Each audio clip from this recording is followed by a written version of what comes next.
Hello, everyone, and peace of Christ to all of you. I hope today we will have a good topic to discuss, and I believe it's very important topic can impact the life of many people. Many years ago, mm, maybe 10 years ago, time go fast. I was having a debate in a chat program. It's called Paltalk, and the debate is about women in Islam, and uh, second day I receive a long message. I used to have my Pal Talk open so anyone can text me, the same as Skype. So I received a long message from a woman. She was going to marry a Muslim, and she was nervous about such a decision. And in her message, she's saying that she entered Pal Talk in her wedding day. She was so nervous, and she's waiting for the car to pick her up, the limousine, which means she will get married like in an hour or two. And she's ready to go, and she decided to go to Paltalk. And then she's noticed there's a chat room talking about women in Islam, something like that, women right in Islam, etc. And she entered and she heard the Muslim saying that a Muslim man he have the right to beat his wife.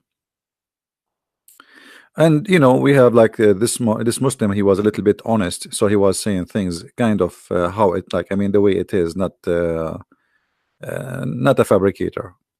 So this woman, she sent me a message saying yesterday there is something very important happened to me. And she told me the story. I never spoke to her. Actually, I never spoke to her even after that. She sent that message and disappeared. And she said she was going to get married from a Muslim, and then she heard the debate, and she told after she heard that, she called her future husband, and she told him she want to change the date because she is not sure. And she said the second she said that to him, he started threatening her, saying to her, "Do you know how much this has cost me? Do you know how much I spend money? I'm going to find you. I'm going to make your life miserable. I'm going, to the point he go to like threaten her life." And she said to me, "Thank you, because look, I just told him I'm not sure, and he's talking like as if he want to kill me. So what if something happened in the future?" So she was saying, "Thank you. Watching your debate yesterday changed my life."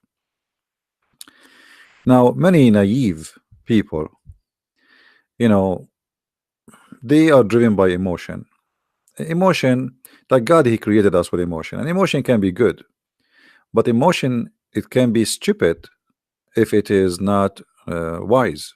I mean, you have to you have to walk together, emotion and wisdom. When I do anything in life, like now, let us say I want to go and I like to visit the old ancient Assyrian buildings in Iraq, but it's occupied by ISIS. I mean, this is stupid, right? Let's say I have emotion. Let's say I am an Assyrian and I want to go there to visit my heritage, but that will be stupid. I have emotion, but my emotion will lead me into, I mean, they will kill me there. This is ISIS territory. They occupy it. Now for sure they are gone.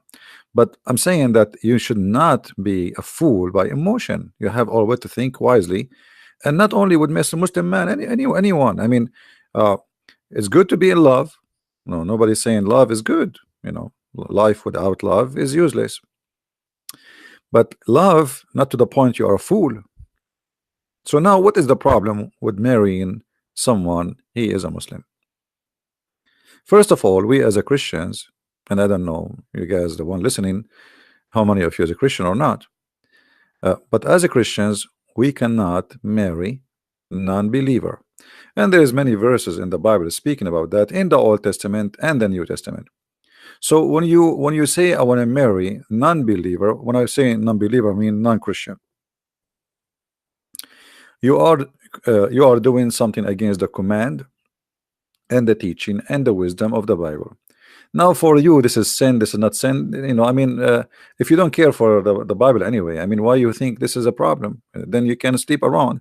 There's many people, they take off their panty in 2 seconds, yet they claim to be Christians, the same as the Muslims. But that will not make a difference for you if I show you a verse say that this is wrong, right? If I show you that you should not sleep around before getting married, then you will say, I mean, yeah, I agree with it, but I do it. Okay, so this is when we say the Bible says is for those who consider the Bible the book of God, and they are really Christians, not a Christian by name, who don't care really what the Bible says. And the Bible says clearly that you cannot mix between righteousness and non-righteousness. Those who have God and those who have idols, those who have the true belief in the Messiah and those who don't believe in the Messiah. The verses is so clear in the Old Testament and the New Testament. But as I said, if you don't believe in the Bible, I mean, who care for you? I mean, you don't care. There's many people, they claim to be Christians, but she have a boyfriend and he have a girlfriend, and they sleep together. Now all of us, we commit sin. I'm not saying this is not sin is sin, but not a lifestyle. When you make it a lifestyle, then that's mean Christianity is not really your lifestyle too. If your lifestyle is sleeping around, don't claim to be Christian. You're just following you are born of parents, they call themselves Christians, and maybe you go to the church just to it's like a social club. So either you follow the Bible or you don't follow the Bible. If you don't follow the Bible, then you are not a Christian at all. You are just pretending, fooling yourself, saying I am a Christian. And I'm not talking about somebody committing sin and then he regret the sin, because the nature of a human being is he do wrong. But a Christian person, when he commits sin, he say to himself, this is wrong, I will fight it, I will not do it. But you make it as a lifestyle, that's mean you don't really believe in the Bible and you don't care. So the Bible is so clear that we cannot really have mixed marriage. We cannot have relationship between a man and a woman. It doesn't matter who is the man and who is the woman. The man is the Christian or the woman is the Christian. It doesn't matter. As long it's only one side Christian and the other one is not, that is not the case to practice, because the Bible says this is wrong.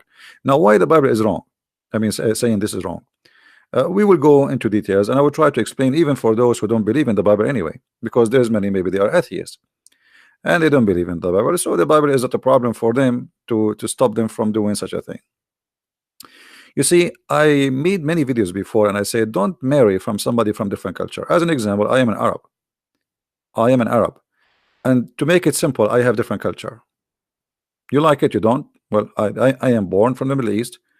My family, my parents are Middle Eastern, so I have different culture. What I can do with it? So you marry someone like me. I am a Christian, not even a Muslim. You marry someone like me, and then you expect to have a perfect marriage. That will happen only if one of us compromise his culture. One of us have to compromise. And how much compromise you do, I don't know. Somebody is born in America, he grew up in America, and he did not really practice his background culture like his parents' culture. Even that one can be still under the influence of his parents' culture. So what about a person he have totally different culture from yours? Someone he believe that a man should not be questioned why he did beat his wife. You cannot question the man. So we are talking about not only a culture thing, we are talking about things beyond beyond your expectation. So I wish I can play this video for you. This is made by Channel 4 in England. They recorded people secretly, in their like investigation, and the Muslim sheikhs all over says the man he have the right to beat his wife. This is the Quran, chapter 4, verse number 34. The Quran says beat them. So what the problem? If the Quran says beat them, then you can beat them. So when you marry from somebody, he believed that a man he can beat you, then obviously we have a totally different mentality. Now in the beginning, when you are in the honeymoon, he will say to you whatever you wish to hear. Like, what do you want to hear? Actually, all men, in order to get to the panty of the women, they say whatever they want the women she like to say to hear. Right? Not only Muslim men. He say to you, I love you. He say to you, I'm crazy about you. He say whatever he say, just to get what he want.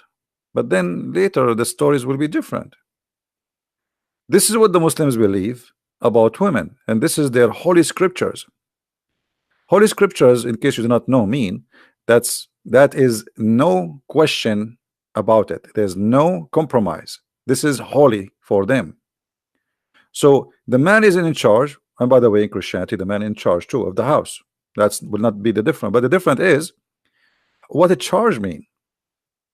The man in Christianity in charge, that he is the one who sacrificed himself, the same as the Messiah. He sacrificed himself to the church. So the Christ, he said, like the man, he sacrificed himself, he gave himself the same as the Messiah, he gave himself to the church. So the Messiah, he made the women equal to the church, and the man is the same as the Messiah who gave himself. So in charge here is not to humiliate you, but to sacrifice himself, which means his number one priority in life is to make his family happy, and his family means his wife, his children, not to think about himself, and he is number one. So in charge in Islam is different. In charge in Islam, women are created as a sexual toys, and the purpose of women is not really to have a family. The purpose of them is to enjoy them in bed. And women, she have to obedience, which is, even the Bible says the women she have to be obedience, but the women she have to be obedience, you know, in the way she choose to be, which mean when you go in a marriage, you say you agree in an agreement that he is the man, I am the woman, and we agree to live in such a life. This is the obedience. It's not about the man, he can beat you. The obedience here is about he sacrificed himself, and I will sacrifice myself too. He do his best, I do my best. He is not better than me, and I'm not better than him. He is in charge because the man in society, he can do things women they cannot do. In the same time, women, they can do things in society the man he cannot do. So everybody, he have his job. But in Islam, the women is always has no job except the bed and making babies and doing laundry and cooking for the man. If you see here with me, the Quran says, as for those, the good woman is the one who is obedience, you know. And why the man is in charge of the women? Because Allah, he made one of them excel on the other. So the man, he excel. How he excel? Because they spend of their property, the money, on the women. So here you notice right away that Islam look down at you as if you are a prostitute. The logic is, why I am excel? Because I spend money on you. And that is not only disrespect, that is far away from what marriage is about. Marriage is not about I spend money on you, because the woman, she is doing her work too. You see, if you go outside and you make money, and she is staying home, but you don't make money, doesn't mean you are better. She can work outside too, and she can make money. But her job inside the indoor is something the man, he cannot do. It's equal, and maybe more important. But Islam always think about the women that this is what you are made for. You are just a maid at home. You are the one who wash dishes, you feed the kids, you feed the husband, and before he sleep, you do some happy Indian massage for him. Do you understand, guys, what I'm saying? The mentality is different. So if I spend money on you, that's mean you became my prostitute. This is prostitute mentality. Women, she's like a prostitute. You spend money on her, so you expect what? Return. And what is the return? The return will be obedience. And not only that, you see, if you are a maid of somebody, okay, well, but still the boss, he cannot beat you, he can fire you. No, in Islam, he can beat you.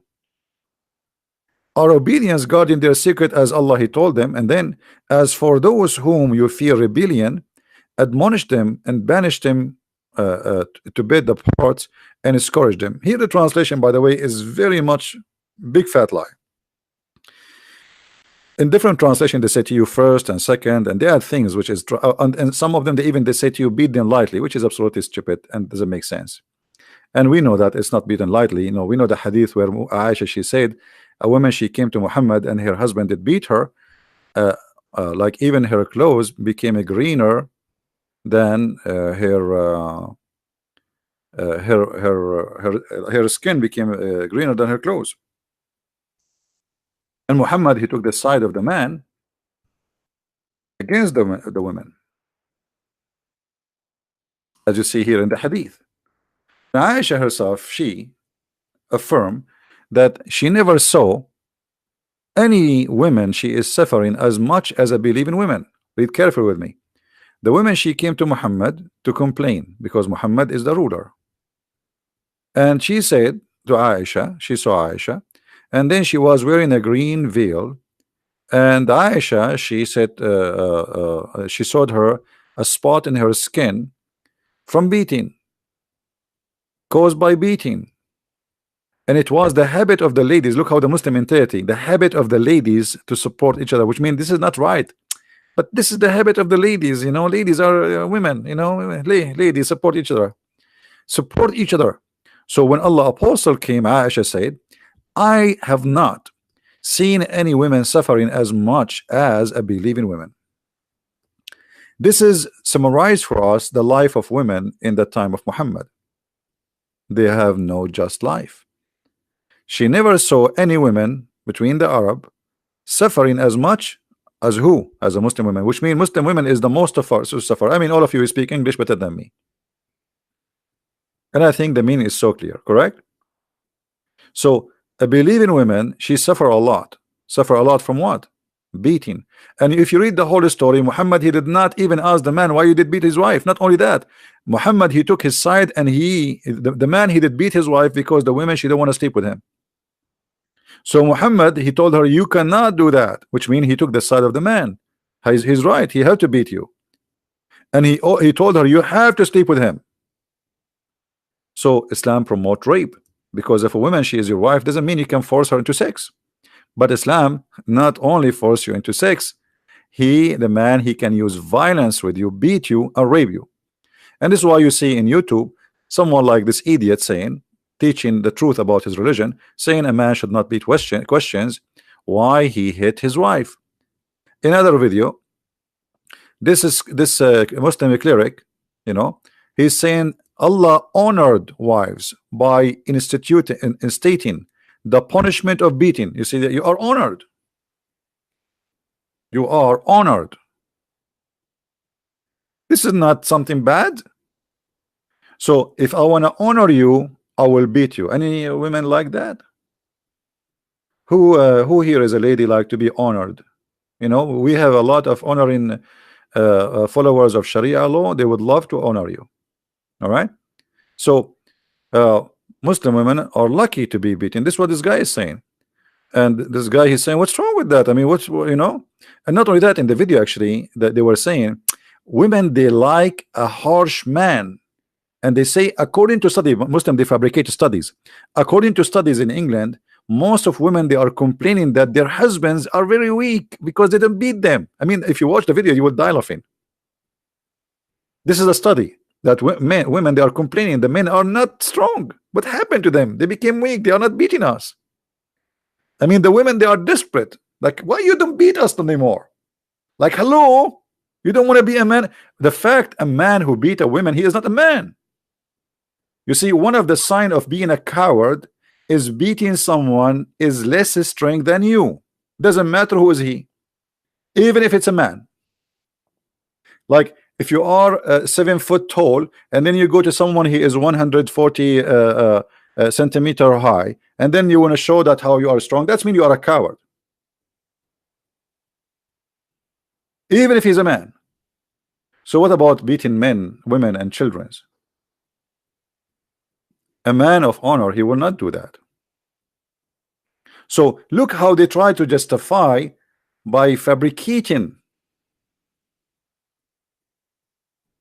such an argument and a logic. Like how you can, the prophet says don't beat in her face. Here we go. See, the prophet said don't beat her in the face. So where you beat her? Beat her in her chest, the same as Muhammad, he did beat Aisha in her chest. Beat her in her ass.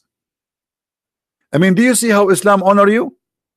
The prophet said don't beat her in the face.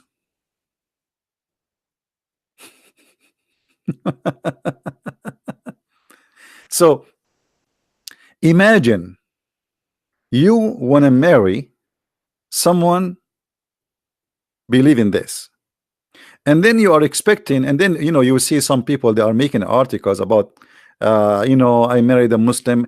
Yeah, let's see in a few years what you will say. There's a woman in Paltalk. She used to work in an radio station in England, Islamic radio station. She married a Muslim and she have from him kids, and they made her convert to Islam, and they used her for many years to speak in the radio station so she would fool many women to convert to Islam, and God knows how many women were fooled by her. And then her husband went to Jordan. He's a Jordanian, and then he started going to Jordan like every 2-3 months.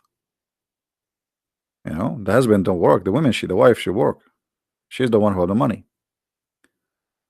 Where are you going? To Jordan. Where are you coming from? From Jordan. So it felt like there is something fishy with this Jordan thing. Later she discovered that he married 14-15 years old young child in Jordan, and when she found out, she went crazy and she decided to divorce him, and then she decided to leave Islam and drama. But it is not the fault of the Muslim man, it's your fault. It's you being stupid. They use you, they made you convert to Islam, they made you promote Islam, they made you to fool many women into Islam, and now today you are saying to me you just found out what Islam is about. Well, from the beginning. You talk in the radio station, Islamic radio station, teaching about Islam, but you do not know that the Muslim man, he can have up to 4 wives. He can have up to 4 of you in the same time. He's not cheating according to Muslims.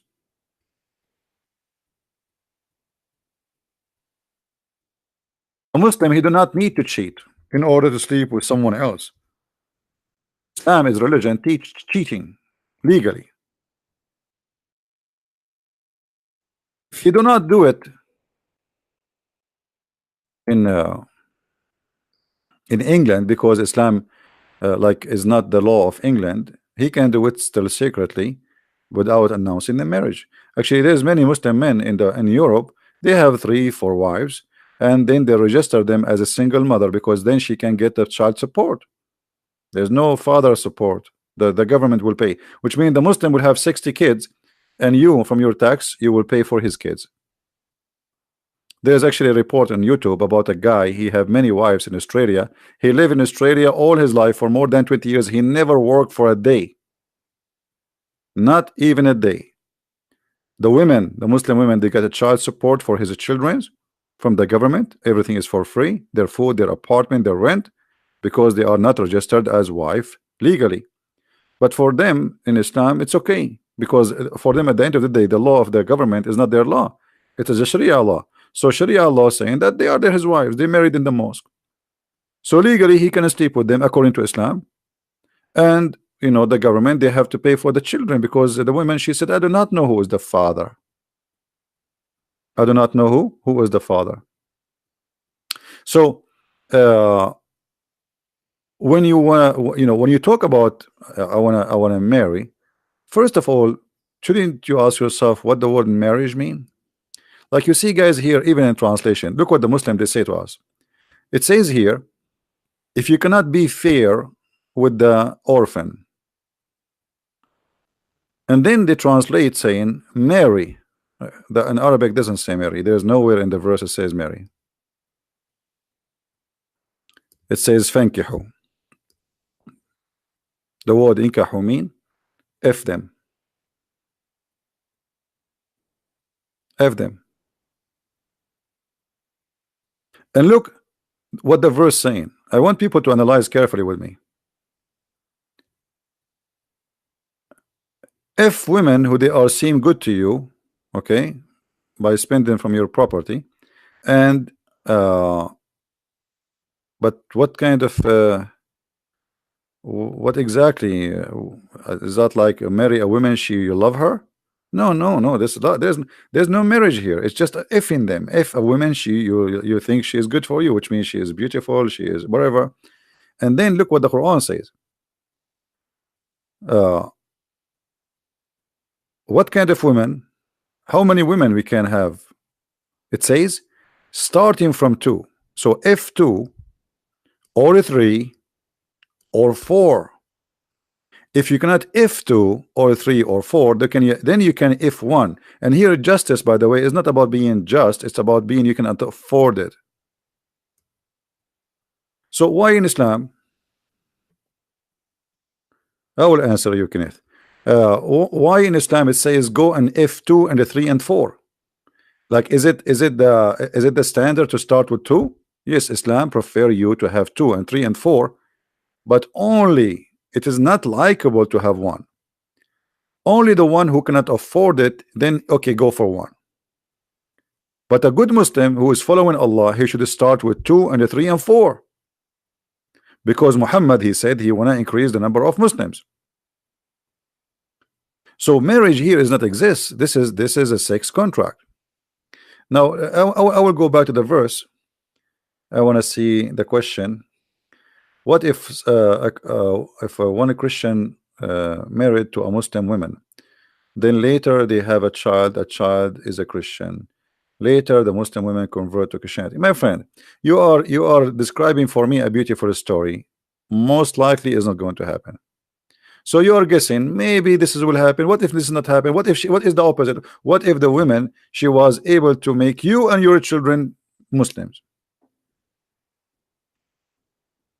Secondly, who said to you you can marry a Muslim woman?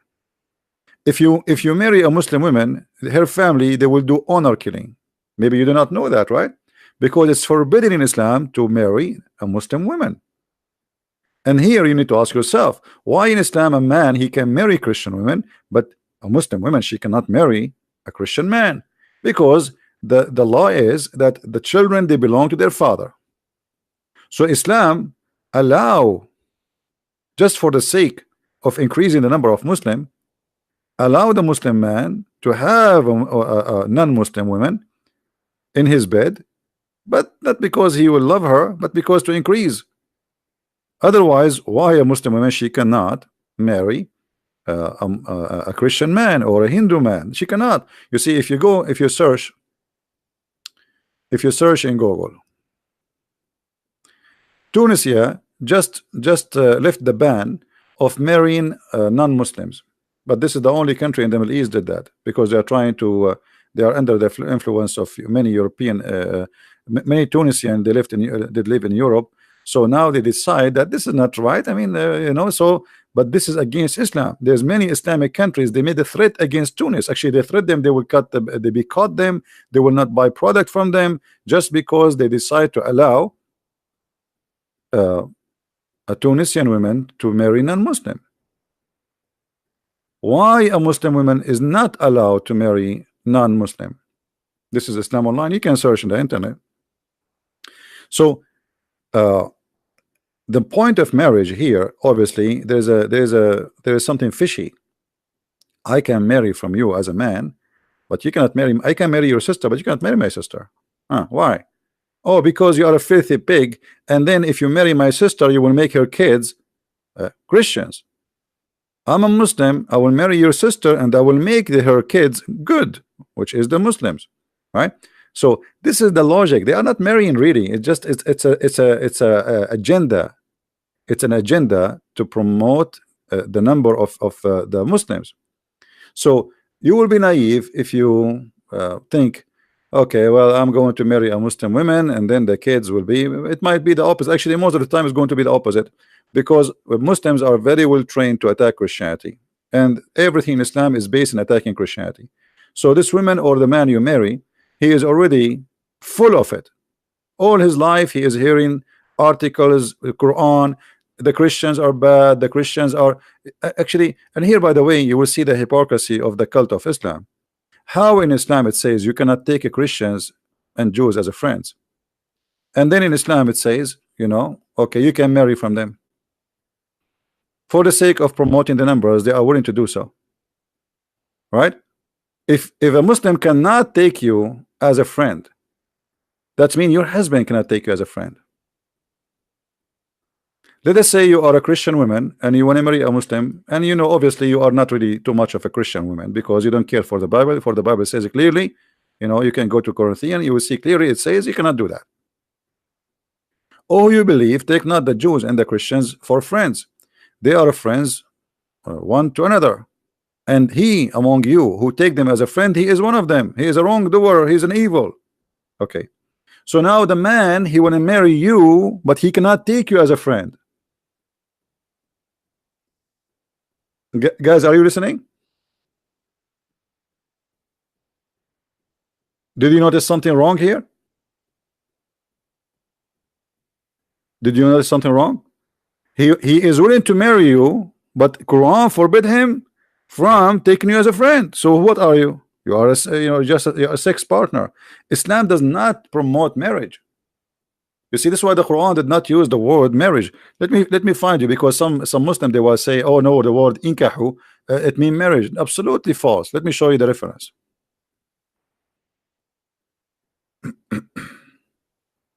And always, you know, in case you do not know, you know, we don't make things without showing reference and proofs, right?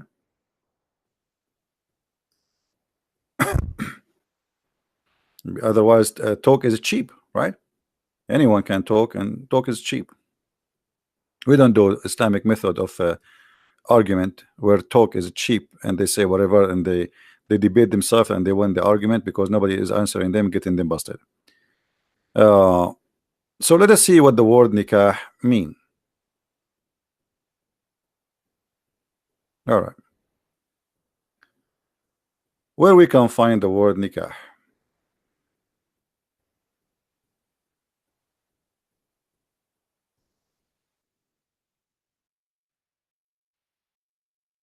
Here you will see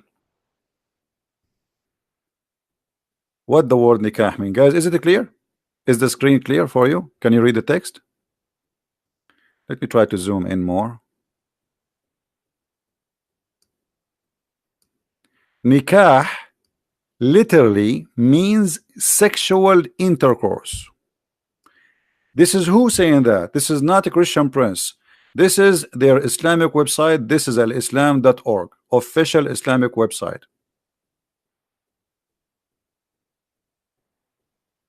Did we prove it? So what the term the Quran use, which Muslim they claim it's a marriage, F them. Have you ever heard of a God saying go and F2 and the 3 and 4, and if you cannot afford it, F1? He could not even use the word marriage. He used the word F them. So you talk about marriage, they talk about effing you. Excuse my language. Are you getting the point? So not only we have different culture, we have different definition for the relation you are going through. A Muslim, he can divorce you easy because he is not marrying you, he is hiring you for sex. You can go right now and let us search in Google. Give me a second. A Muslim man, he can divorce you by a text message, as simple as easy as that.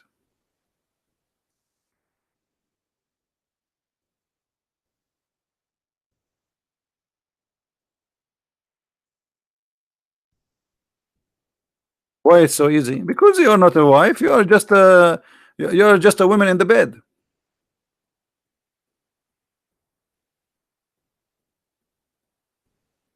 All right, look at the divorce by text message.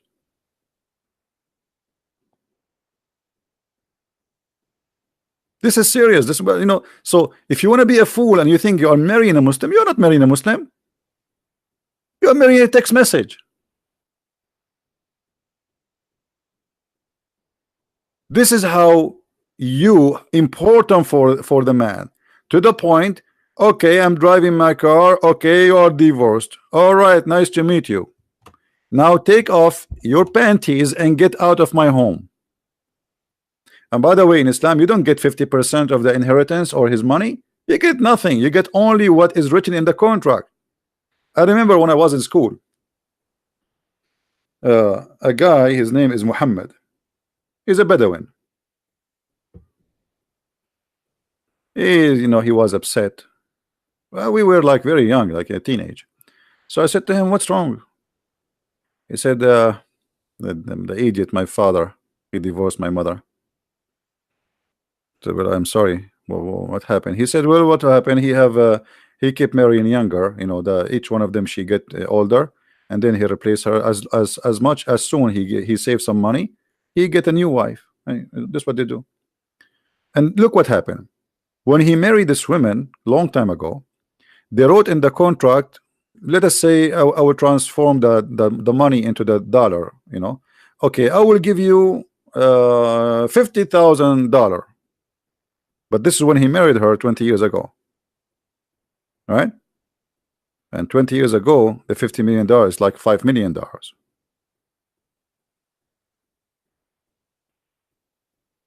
When he divorced her, the money she got from him is what is written in the contract.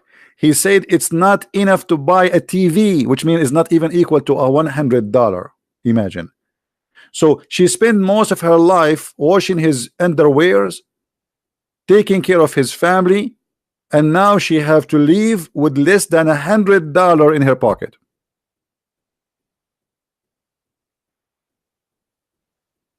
Because this is your wages. You are not a partner. You are not a partner.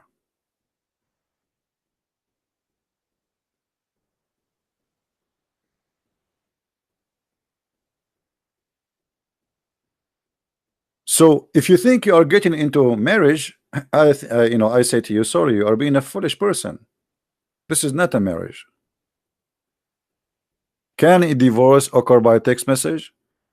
And in many Islamic countries they approve that already, and actually Sharia court approve it, because at the end of the day, yeah, the man, he have the right to divorce you by just stating a statement saying I divorce you. That's it.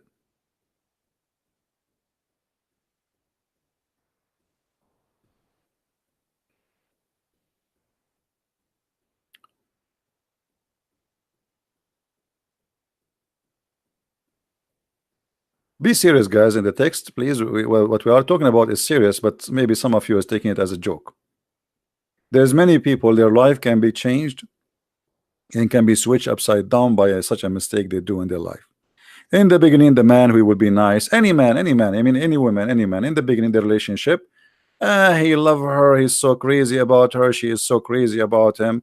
So first day, okay, you have a date, he opened the door for you, he opened the car door, he hold you from your hand to step in the step as if you are like a butterfly, and 2 years after, he don't open the door for you, he asks you to open the door for him, and if you fell down in your face, he will say to you, what's wrong with you, are you blind? A year before, if you fell down, he will say, honey, what happened, are you okay? So don't be fooled, don't be stupid. There is no marriage here. It is just a contract for a sexual relationship. So if you don't believe in marriage and you want to sleep with the Muslim, then that's your business. But this is not a marriage. Don't fool yourself. And then what you will do to the children's. There is many, go and see, you can go and search right now in Google, Prophet Google, peace upon him. You will find many women, they never see their children again. Why? The parent, the father, he take his children for vacation to Saudi Arabia. Search right now. How many women, the American women, forget about a different country. I live in America. Thousands cases of women, they cannot see their children ever again. Why? Because they take them home supposedly for vacation, and then from there he sent a text message, well, they will stay here. What you can do about it? If you don't believe me, go and search in Google.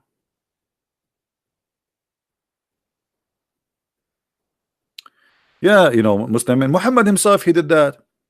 You know, if you don't remember the story of Sauda bint Dama, she became old, and according to the hadith, with my respect to everybody, I don't want to use like word which is not nice, but obviously she became old and ugly and fat and whatever, you know, all the terms you use in the in a street, you know. I'm just trying to make it just as it is. So actually, there's a verse about it in the Quran. You see, in the Quran it says, if a woman, if you fear that they are doing the shoes, you beat them. You beat them. But if the man doing the shoes, look what the Quran says. The same act.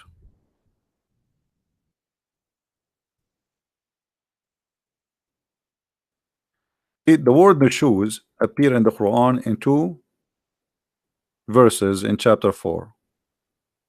Chapter 4 verse 34 and chapter 4 verse number 128. If you have my book, you will find it, A Deception of Allah.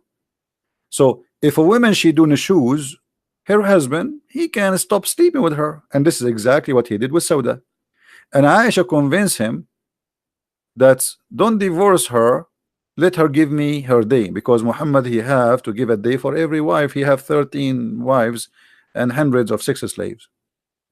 So Muhammad, it's okay for the Muslim man if he stop having sex with you. Actually, you are lucky if he stop having sex with you, he don't divorce you, because this poor woman Sauda, she will be homeless. There's no retirement. I mean, how she will support herself? She served him all her life, and now he will dump her because she became old. So Sauda, she spoke to Aisha. She heard that the Prophet he is going to divorce her because he stopped coming to her house.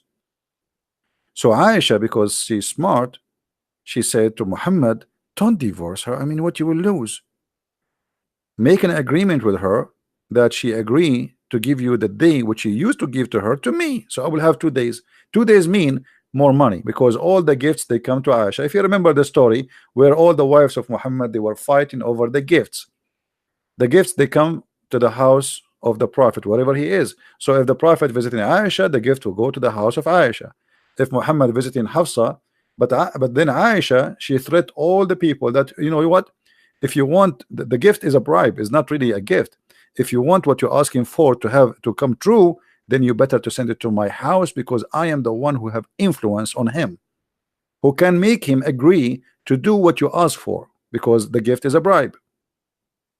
It's like you have a minister in a government and you want him to do something for you, so you send him a gift. Otherwise, why people want to send gifts to the Prophet? I mean, you're a prophet of God. What does that mean? What's what's gift about? Is about what? And why they are coming to the house of Aisha? So here you will see in chapter 4 verse number 28, it's a story about Muhammad. He don't want to sleep with a woman, she is old. Her name is Sauda bint Dama, and then they made her agree to give her, you see, there's no problem for the man if he have no shoes, he don't like his wife, to make an agreement, right? If a woman fears ill treatment from her husband, okay, why the husband he have ill treatment? It's okay. You see, in Islam, the man he can have ill treatment to you. It's okay. It's his right. You see, in the verse before it, if the women she have ill treatment, the same word. Look how they changed the same word. Translation changed. Here they translate the word nushuz as ill treatment. Here they translate the word nushuz as rebellion. So when a Muslim woman she do nushuz, she is rebellion. If a man do nushuz, he is ill treatment to the women. He don't like her. It's okay. He's right. You know, he have the right to, you know, not to treat you good. He don't like you. You see the double standard. So if you think you can live with a man believe in this, oh, good for you. Hey, you are not a wife. You are just a sexual contract who get paid, and one day he will get rid of you. He have the right even to have 4 in the same time with you. He can go legally, officially, he can go to McDonald's, and sit with 4 women in his table, and he hold their hands and he said to them, today get ready, I'm coming to your bed, in the front of your face, legally, because this is his religion. So people, they can be foolish and we can be stupid, and what we can do for them. In the beginning, you are in relationship, you are driven by emotion, the guy is nice, I like him, and by the way, Western women, they like Middle Eastern men, because Middle Eastern men, they are different from Western men. And let me explain to you. I am a Middle Eastern, right? So a Middle Eastern man, he don't like a woman to pay. Like if you go to a place, the women, no, she should not pay. It's like a shame. But this is not because he's good. Yeah. Let me explain to you here how women, some women, they think because the man, he insists he will pay, that's mean he's a good guy. That's not because he's a good guy. That because he is not self-confident. Because in his culture made him believe that if you pay, that means he is a woman. He is not a man enough to pay for the women. This is the culture. So he don't believe that you are equal to him, so you can pay too. You can afford to pay for your food. No, no, you are with me, I will pay. Because if you pay, you are insulting me. Are you getting the point?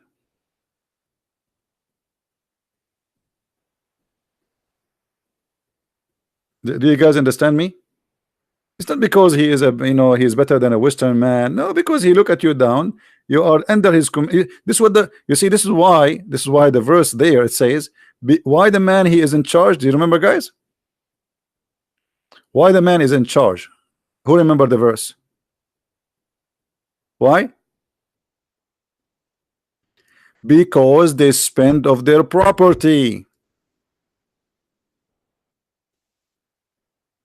Do you understand, people? He spent his money on you so he can enslave you. It's not because he is a good guy. He spent his money, so now you have to be what? You have to be obedient.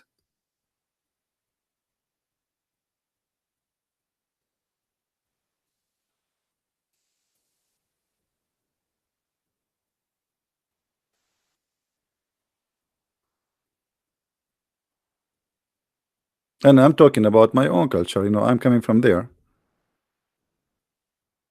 And even some Arab Christians, they do that too. I mean, they think because they spend some money on you, it means they own you. And actually, this is the mentality of many people. They spend some money on you, they think you are owned by them, right? Okay, I paid. I paid. So it's like you are doing a service for in return. So that's like a prostitution. And actually, Muhammad, he promote prostitution. If you remember the hadith where it says that أيما رجل وامرأة, any women and male and female, they agree to have sex together for a payment. And the Muslim, look here in the translation, you don't translate honestly. They say to you, look at this translation. Allah Apostle said, if a man and a woman agree, and between two bracket, to do temporary marriage. What is that? What do you mean a man and a woman, they do temporary marriage? You know what I mean?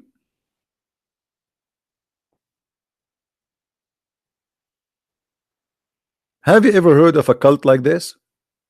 A man and the women, they agree to do what? Sex. Is that sex because they love each other? No. Here, what Muhammad is talking about, there's a condition. If we search right now in Prophet Google, let us do that. We can search for conditions of mut'ah. Let us see. I will search in English so you can read with me. Conditions of mut'ah. There's conditions. What is the conditions? Let me find you the conditions. All right. The 4 pillars of mut'ah. This is what? This is a Muslim website. Don't say Christian Prince making things up, blah blah blah. I know you Muslim. The funny thing about the Muslims, you bring a cucumber. You make it, hold it in his hand. You ask him, what is this? He say to you, this is apple. Okay, you put it in his mouth and you ask him to bite it. What is this? This is apple. You make him chew. Okay, how it tastes? Tastes like apple. So you show it to him, you put it in his mouth, still he deny, and he don't want to say, yes, this is what it is. So this is what we do. We show it to them, and still they will say to me, liar. So this is a Muslim website, the 4 pillars of muta. What is the 4 pillars? Of those women who you enjoy, give them their appointed wages. Guys, do you see the word wages? People, women, ladies, do you see the word wages?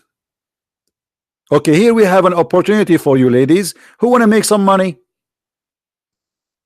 Who is a lady here? She like to make some money.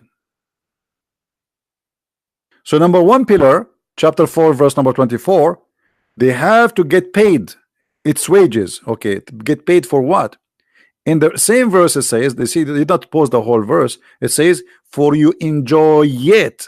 Okay, enjoy what? It. The woman is not it. You know what I mean? When you say you enjoy it, okay, enjoy what? Do we call women it? What do you think, guys? What is it?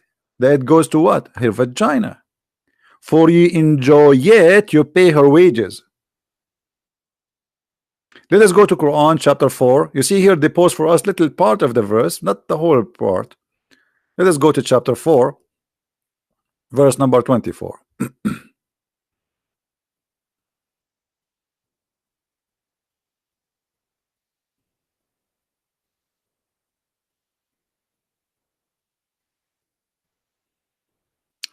Okay, it says, so that seek them with your wealth. And here they say honest with luck. What honest? I mean, and then seek them, contact, give them their partition as a duty. What is that? Let us change the translation. I mean, the translation have nothing to do with the verse. Let us go to different translator. You see right away when we change the translation change everything. That's why I say, you cannot learn Islam really from somebody who don't know Arabic very well, right?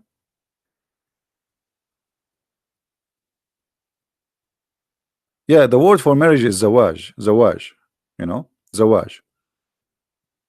This is the traditional language word, Okay, or to say the official one.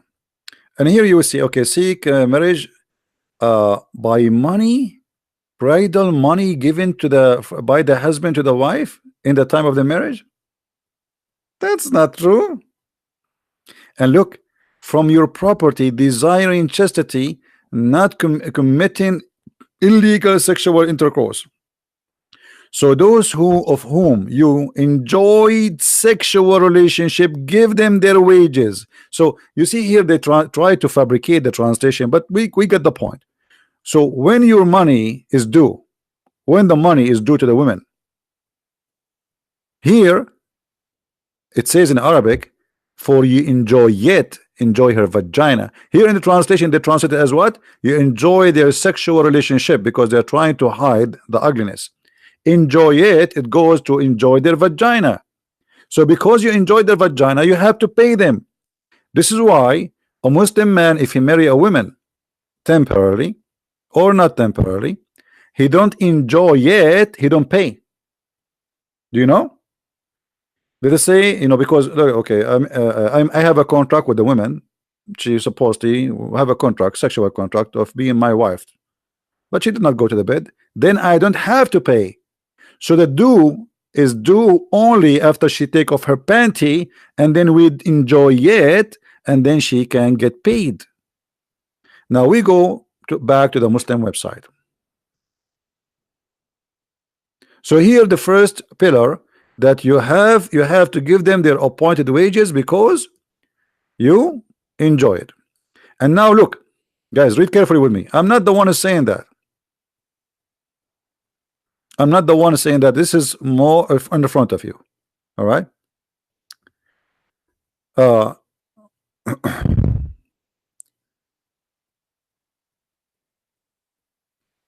are all employed. The women, the women, she is an employee. She is employed. Let's go down a little bit because the article is wrong, very long. Look, guys, read with me carefully. Does it say as it is a rented women? Does it say muta considered as a kind of rental, or I'm lying? Do you see it, guys? Does it say muta is a kind of rental and she is a rented woman?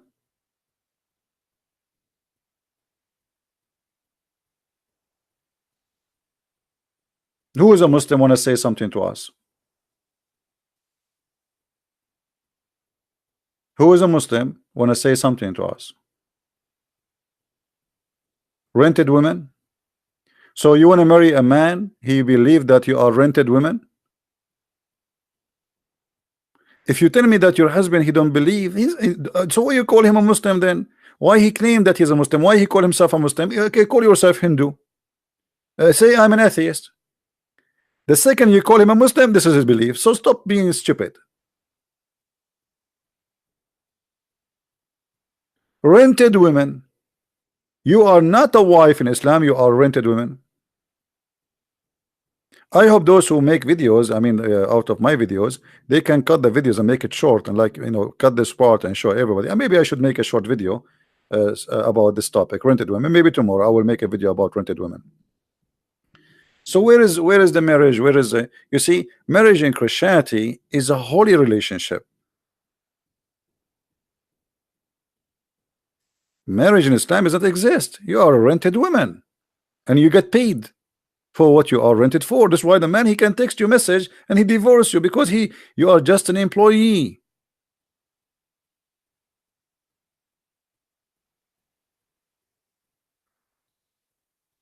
So how you can share family with somebody believe you are nothing but a rented woman, and anytime he can replace you? You get older, you know, a man, okay, well, I'm married now.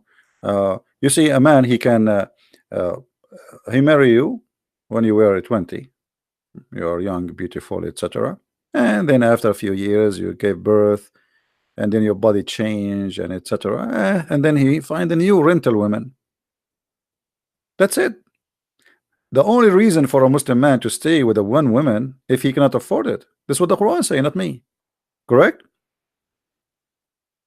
If he can afford it, he have the right to replace you. Like now, there is a bigger TV and a 65 inch, 70 inch. Why you want to stay with the one is 20 inch? This is the mentality. So how we can consider this as a marriage?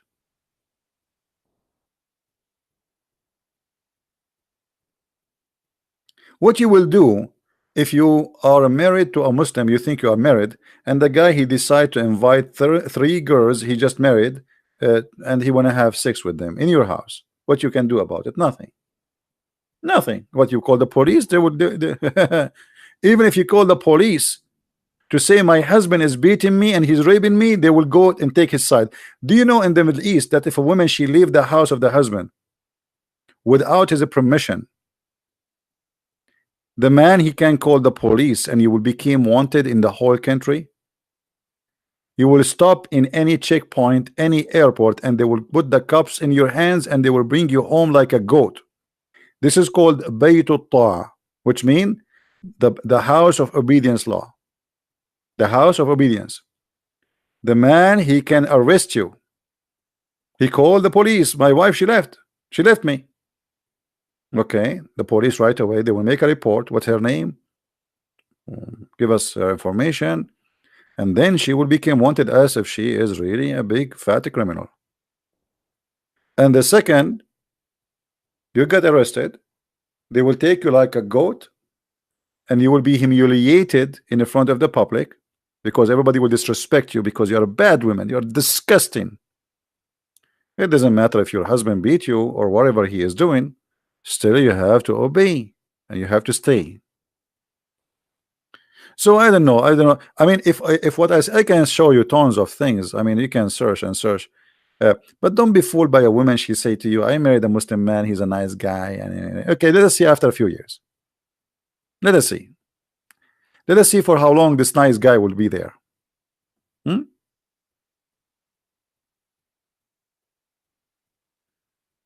Uh,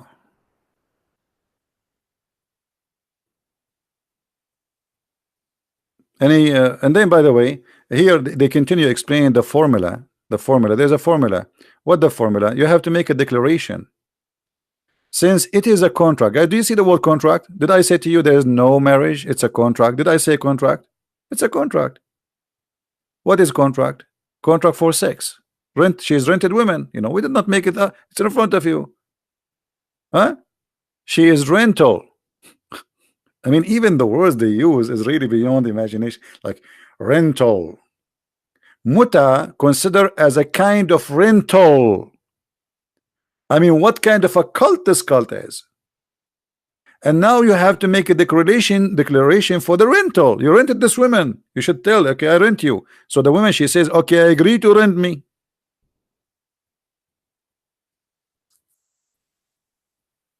Hmm?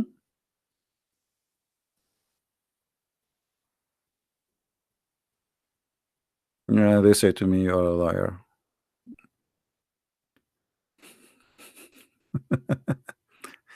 In the definition of rental, I mean, look how deep this cult is. They want to give you now the definition. Okay, they told you now the wife you get, she is a rental. So shouldn't we tell you what rental mean? Definition for it. All right. Yeah. The word nikah is the F word. Is exactly the F word. Even Muhammad, he used it. You see, in the Hadith, Muhammad, a man, he committed, sex. So he said to him, did you touch her? Did you wink to her? Did you kiss her? Or you F her? And let me show you the word in English, in Arabic.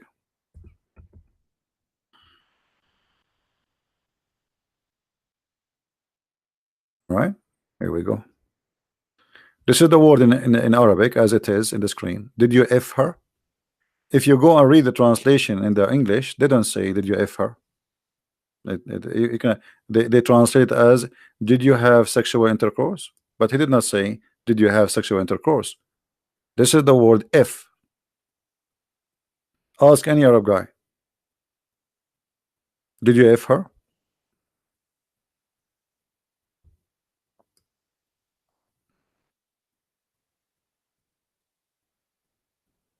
All right. So you rent a woman, and now you made an agreement, but this agreement have the conditions still. There is a formula. You have to make declaration for the contract of sex, because she is rental, yes, but you have to announce it, and she have to accept, and she have to announce how much. The person, a man can be, etc., contract or only with Muslim or one of the people of the book. Look how nice they are. They can do contract of muta. You want to be rented? Who is a Jewish woman or a Christian woman here? She like to be rented by a Muslim woman. Look, there's an empty, available. We have vacancies for jobs. Look how nice Islam. They can hire only a Muslim woman or a Christian or Jews for this job to be rented. I mean, what do you want more? What's wrong with you? It's a great job opportunity. 2 hours sex, you get paid.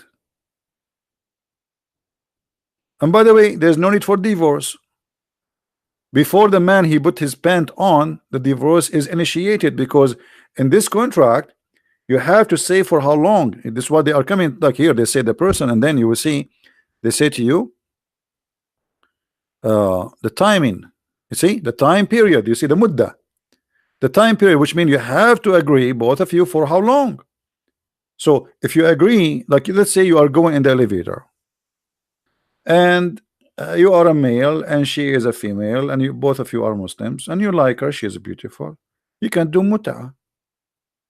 Especially if you live in the Middle East, the elevator can lose electricity for 10 hours. So you say to her, can I do muta with you? and then she say how much you will pay. You say, you don't really look good, so I will give you a price of a hamburger, $5. And then you have to say for how long. You see, Islam is it's a very decent religion. You cannot just say I want to have sex with you and I will pay you. No, you have to say for how long. And then the women, she have to repeat after you, and she say I agree. Read with me, guys. Read for me. I'm not saying that. This is in front of you.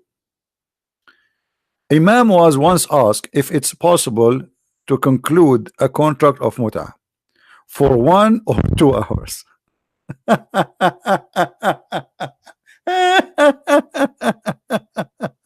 Unbelievable.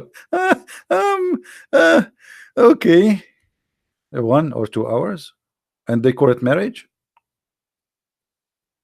They call it marriage. And look at the answer of the Abdul, the Sheikh, the Imam. He says no time limits, which mean you can make it 2 hours or 1 hour, doesn't matter. You can make it 15 minutes. You can make it a day. This is a decision you make. All right. So Sheikh Al-Ansari in all the hadith indicate that it's principle for the agreed upon time period either to be joined in the moment or concluding a contract to be postponed. Not now, I'm busy now, so our muta will start tomorrow at 6 o'clock. Unbelievable. I love it. You want to contact me, people, they will post my Paltalk. You can contact me there. So I mean, you want to marry a Muslim? Go ahead, good luck. You know, for me, I do my duty to share my knowledge and foolishness. And here now the payment, they call it the door. By the way, it's not called the door. It says the ujur, the wages. Even in their translation, if you go up, it says wages. You see what door? Wages. It is literally wages. It's what the Quran says in Arabic, ujurahun. So after all of this, you discuss how much the money she will get paid. The contract must mention a door of known, the wages of a known property, whether in cash or kind of whose amount is safe from increase or decrease. Like, come on, we have to make an agreement. I will give you 10 watermelon. Those 10 watermelon is for you if you take off your panty.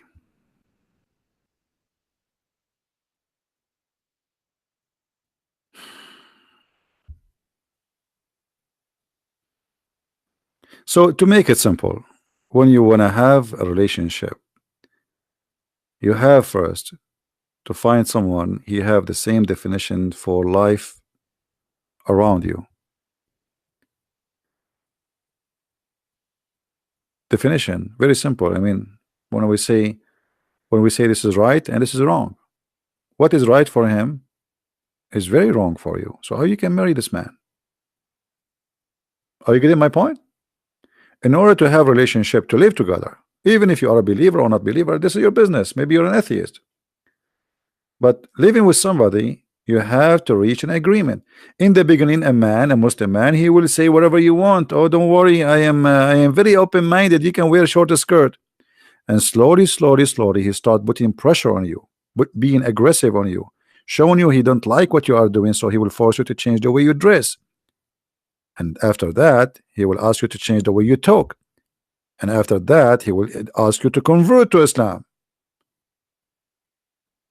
So what was calling himself open-minded, he will end to be something else. But anyway, I think there's many women, they like to be rented, so it's a good opportunity, make money. You know, I remember once a stupid woman, and I'm sorry to say the word stupid, but she is. She contacted me in Paltalk, and she said she married to an old guy. I think it was in Kuwait, very old man. He's like 95, 97 years old, and she is in her 20, 30, something like that. I forgot the details really. This is a long time ago. And she said to me, according to Sharia law, how much I will get if he die. Stupid woman. I told her nothing. She said, what do you mean? I said, you are not a Muslim, you get nothing. In Sharia law, a wife, she is not a Muslim, she inherits zero. Totally zero. And by the way, even if you inherit nothing anyway. I mean, maybe he's rich, but still, you have many wives and you have tons of children. The male children, they will have the big portion of the money, and then the wives, they will get a little anyway. But because you are not a Muslim, you will get nothing.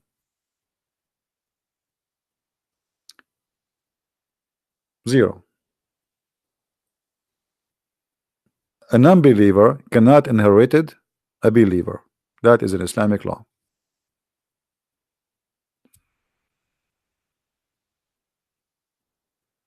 So I hope people are learning, and I do my best, and people, they are free to do whatever they want. Right?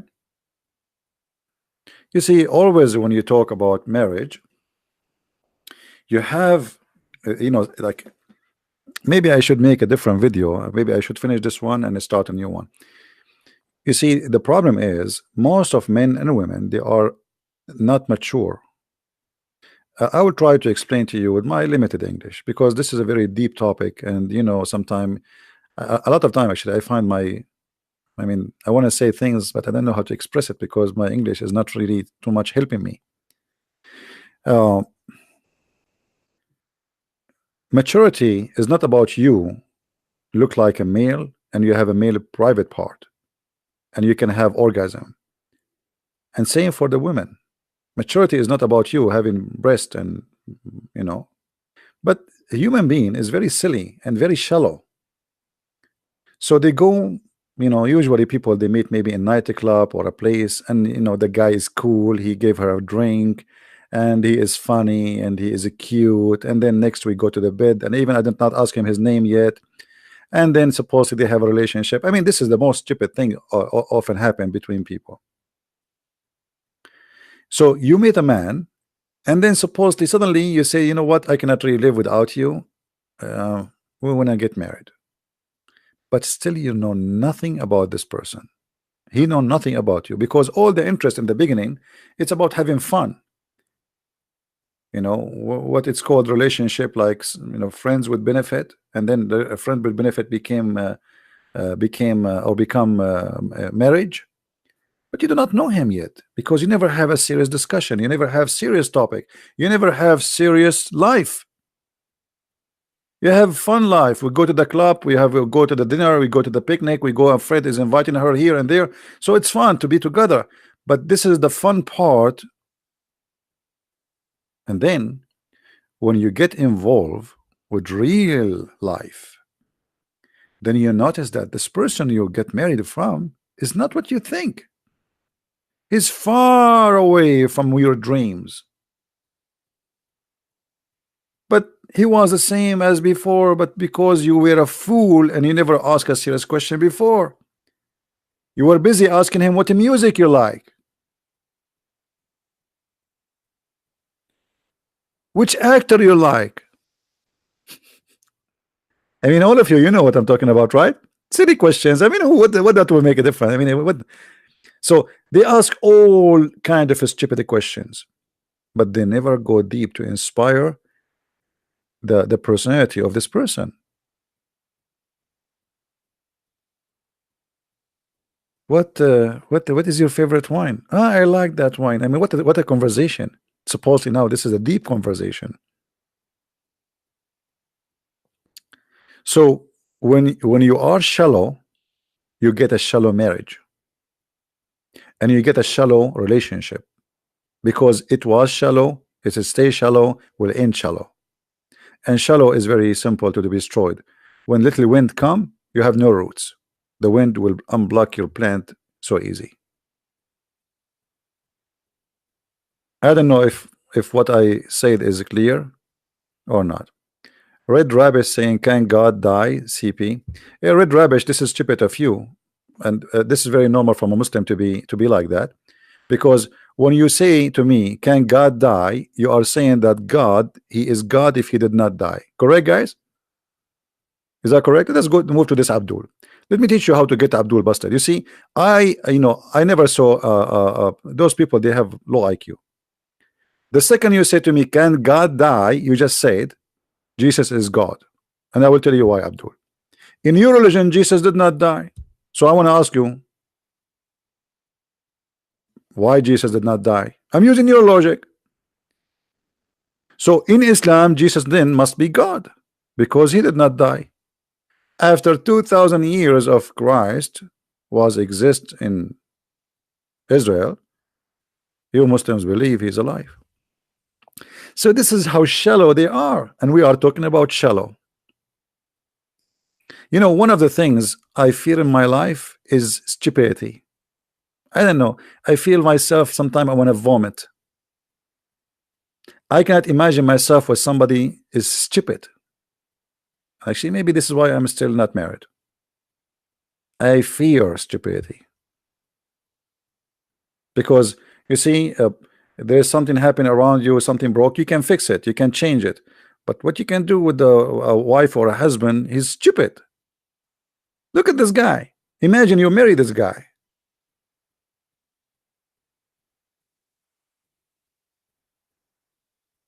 Imagine you marry a guy who have little brain like this. Jesus, how Jesus can be God? Can God die? You Abdul, you Muslims, you yourself, you believe that if a human being he die, he will be tortured in the grave. Now I want to ask you, you are dead and you will be tortured. Stupid. You are dead. So how you believe that a human being die and that will make him not God, but yet he is dead and he is going to be tortured? And not only that, there's 99 snakes have 9 heads. They will go inside your anus. I don't know how big your anus is, but I would like to see how big the garage will be in the judgment day.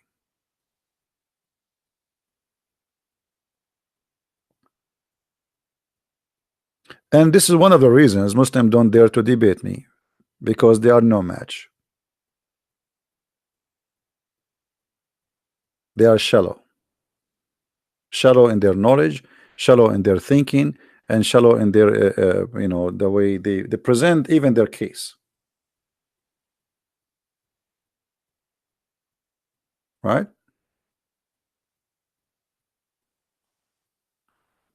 So always when you wanna, and this is my advice for everybody, and you don't have to listen to me. I mean, you maybe are maybe know better.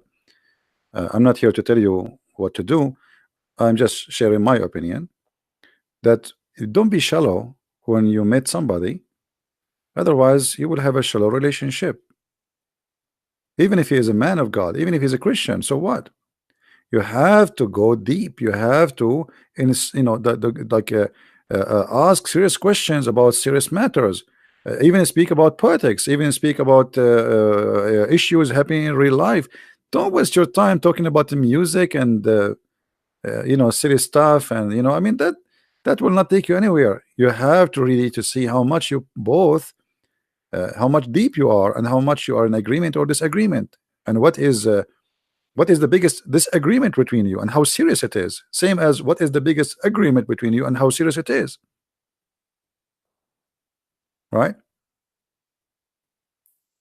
Watch my blood pressure. Oh, okay. So this is my advice for everybody. Don't go by the look. There's many people, when I was a kid, I was a teenager, and then I saw a girl. She was so beautiful, very, very beautiful, and I want to talk to her. A kid, like a teenager. I don't know. I was like maybe 15, 16 years old. And all time I'm talking about her, like tomorrow I'm going to talk to her. Tomorrow I'm going to talk to her. You cannot believe how beautiful she is. And then the second day come, and I decide to talk to her. And I went, and the second she start talking, and I saw how silly she is, I could not believe it. Even at that time, I'm just a kid. I could not believe it that I wasted the day yesterday thinking about how I'm going to make an excuse to talk to her. Silly, stupid, shallow. I mean, she's so beautiful. So beauty can disappear. Beauty disappear fast, and that is natural to happen. So it can disappear because the person start talking ugly, acting ugly, being bad. You forget about the beauty. The beauty is something you see first impression. You will be impressed by it. Okay, she is so beautiful, or maybe he's so handsome. But then after that, you don't see that. After that, you see just the person, whoever he is. The beauty will be normal. Even a person, like in the language today, they call someone is beautiful, somebody is ugly. But I don't believe in that, because ugly can be beautiful too. So you see someone first time, oh, he don't look good, but you start talking to this person, man, this person really good to talk to. I enjoy his company or her company. So the beauty in the beginning maybe attract you, but it can be fake, and it's it will later will destroy your life. So try to be more deep and not to judge, as as they say you judge the book by its cover. And there's many people actually, they buy the cover of the book, they don't buy the book. This is why if you go and watch TV, you will see a bunch of girls wearing short skirt. I don't see any women there, she don't look good.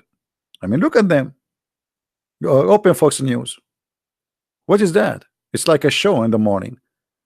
A bunch of girls wearing very short skirt. They are blonde and they are tall, and even their teeth is perfect. Their eyelashes is like an umbrella.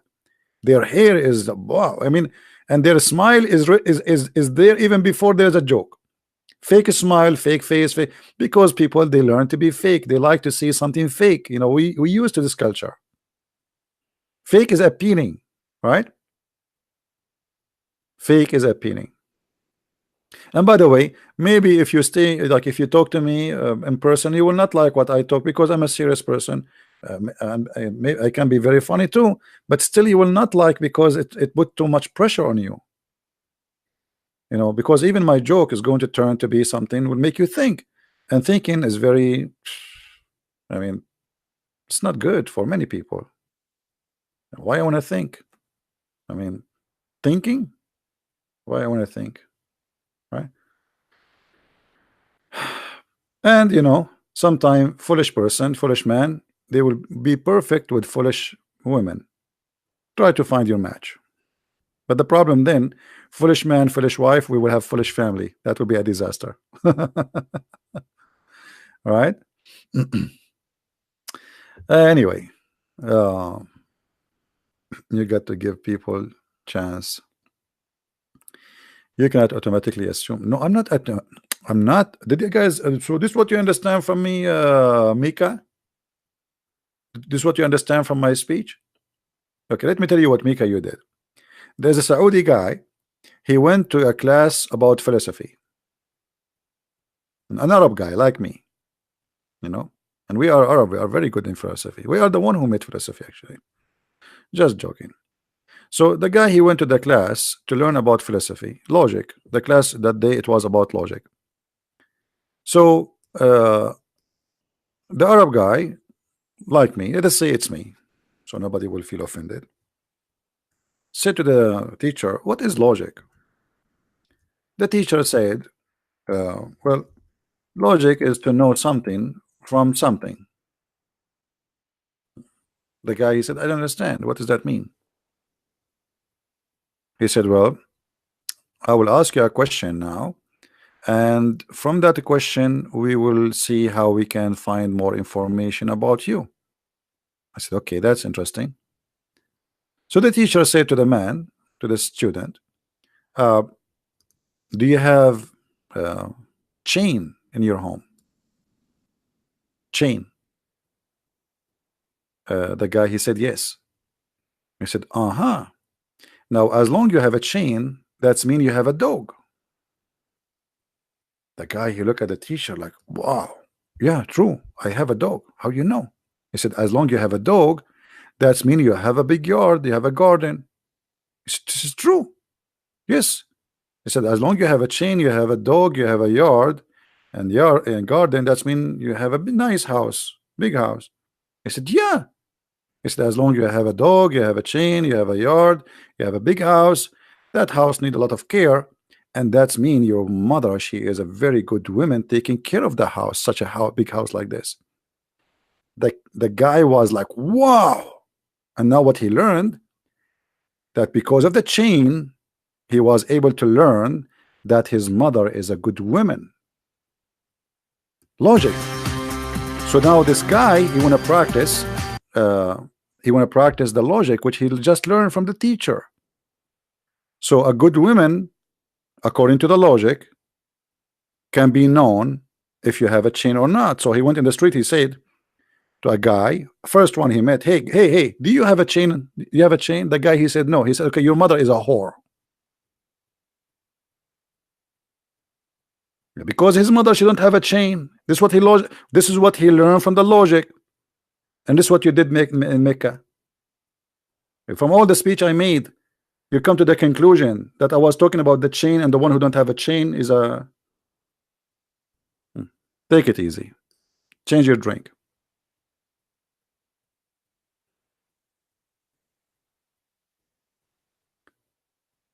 I don't know. It's you see, like, don't be shallow. You are not listening to me. You are not even listening. I'm trying to explain in details, and still you don't understand what I'm saying. So what I will say, what I will do. So now we go and say, okay, Christian Prince, he said, if you talk about the music, that means you are shallow. No, I did not say that. Talk about the music. Nothing wrong about the music. Why not? Don't be shallow.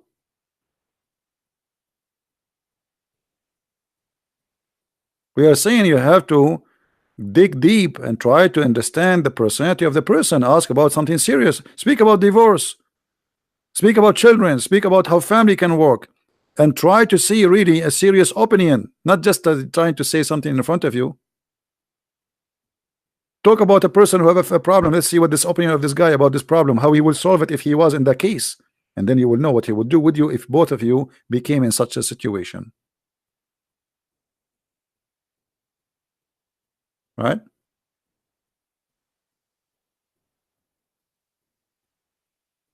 Yes, Princess, she is asking. Oh, this is not for me. She is asking if a Muslim is, if the Prophet he came to your house and he like your wife, what you will do. Actually, according to the Muslims, according to Sharia law, if the Prophet his eyes fall into a woman and he like to have her, the husband he must divorce her immediately. I'm married? No, thanks God, I'm not. All right.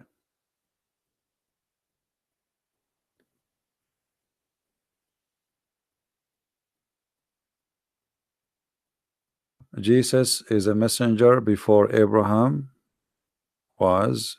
I am Jesus. Y'all gonna convert me? I don't know what Enzo is trying to say to us.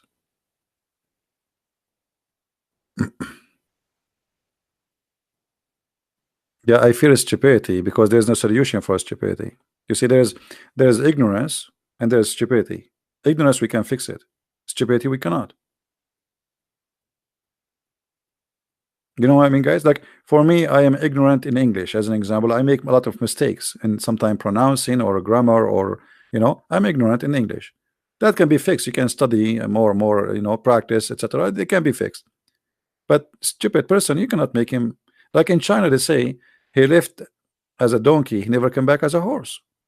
How you can make a donkey a horse? You cannot.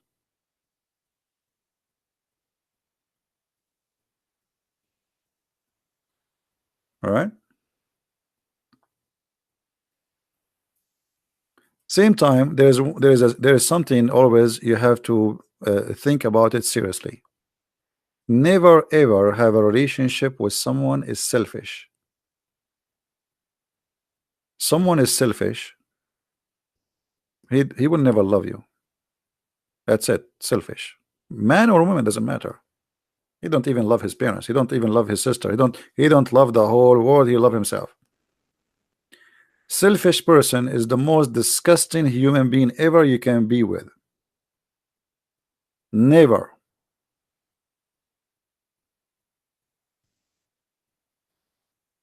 Never ever be with a person he think about the whole world as me. Everything is about him or about her. That will be one of the biggest mistake you do. Someone he believe I love me. He will never love you. She will never love you. They are selfish. And there's many ways to know if a person is selfish or not.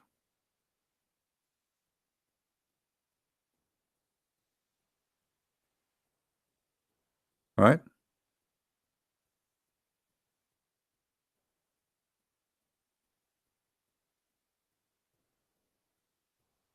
And I'm not saying anything to insult anyone. I'm just sharing with you what I believe. Take it easy. This is why I say the way I talk sometimes it can be um, harsh in some people, but the one who really try to help you is the one who will speak harsh to you, not the one who say things you like to hear. uh, this is the problem in this life. People, they say to you things you like to hear, right? It's like, imagine you dress nicely and you are going to a wedding party, okay, and you are wearing a nice suit. Then you met the first friend, the second friend, the third friend, and all of them they shake hands with you. How are you? But then you will go in the bathroom and you notice that there's a poop of a bird in your shoulder, and not even one of them told you that you have something there, or in your head. That's mean none of them is your friends, correct? If they care for you, they will tell you right away, hey, there's something wrong there, fix it. But they will not tell you because they don't care for you. Actually, they are trying to make you look bad, right? It's like two females. One of them, she is jealous from the other female. The other female, she is, let us say, she whatever, she have something special. So she asked her, do this dress look good in me? Because she hate you and that dress is ugly. She would say, it looks so wonderful, so good. But if she really care for you, she would say, this is bad dress, that you don't look good in it, right? Why love CP and Jesus? Jesus is above. I don't know what does that mean.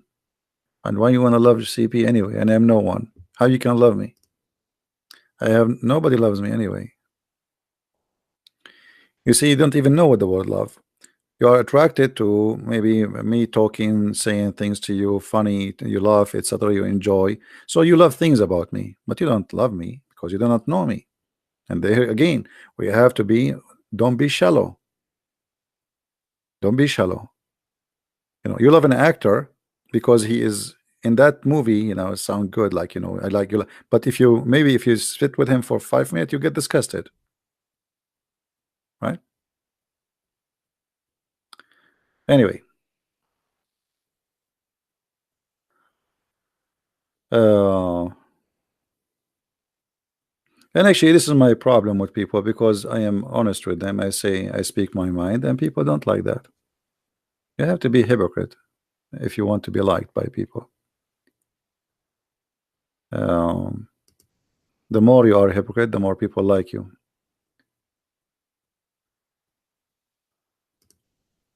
That's how life is.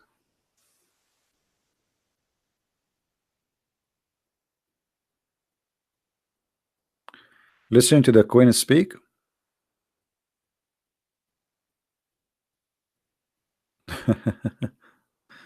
Don't make me speak now about the Queen and her family, corrupt family. Anyway,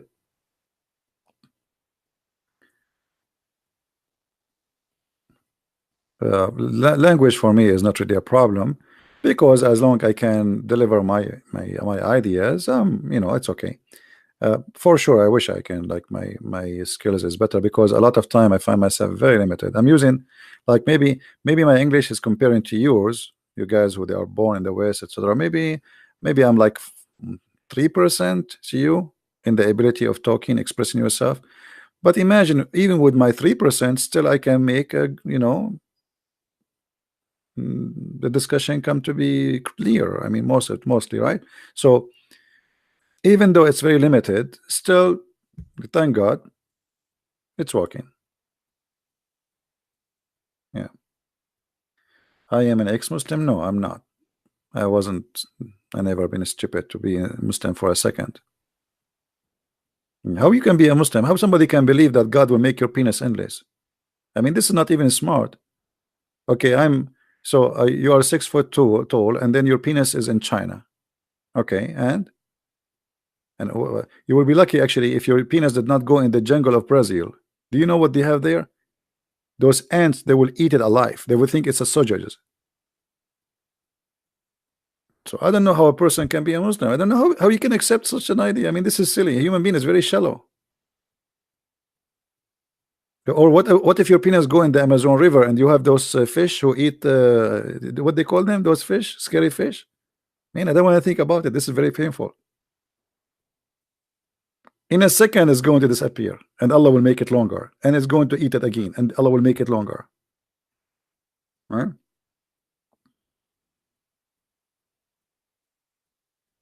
No, yeah, Parna, Piranha. I don't know what the name. I mean, yeah, especially in the movie, they make them like dangerous. I mean, the idea itself, and the women, her vagina is endless too. What is that? Is that the tunnel between France and England? Even that is like 2 hours. The vagina is endless. So what does that mean? Is that like what they call those space holes? You know, the space black hole. The vagina is endless.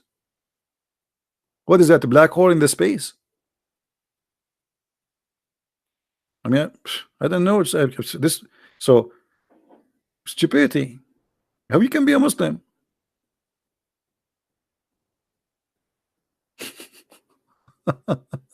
Yeah, because in Arabic it says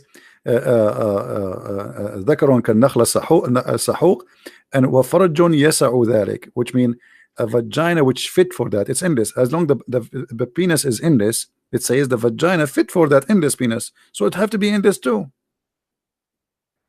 So endless vagina, endless penis. Okay, so the black hole in the space, now we know where they are. They are there. Women, they have them, right?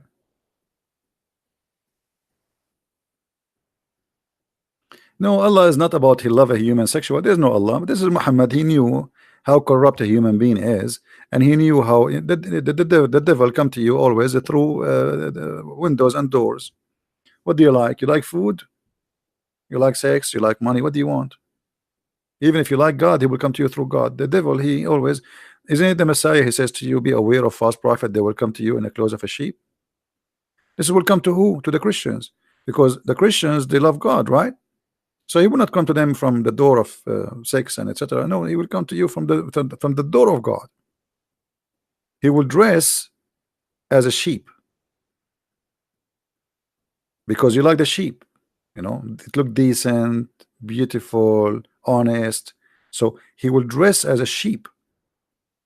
So what the Messiah is saying, that's the Satan, he transform himself in the way you like.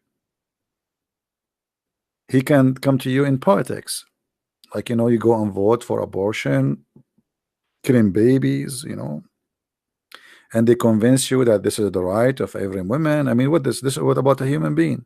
So we defend the rights of animals from being killed, but we kill babies. So always the devil, he try to make what you will do acceptable, right? So he come to you from many doors, from many ways, or in many forms, and Islam is one of them. You know, the devil in Islam, you know, he tried to present himself that he's God, who wants you to believe in one God, and who wants you to be a better person, but at the same time go and kill them wherever you find them, right? How you are God, and the black dog is the devil. I mean, you see, like, if you think about this story here,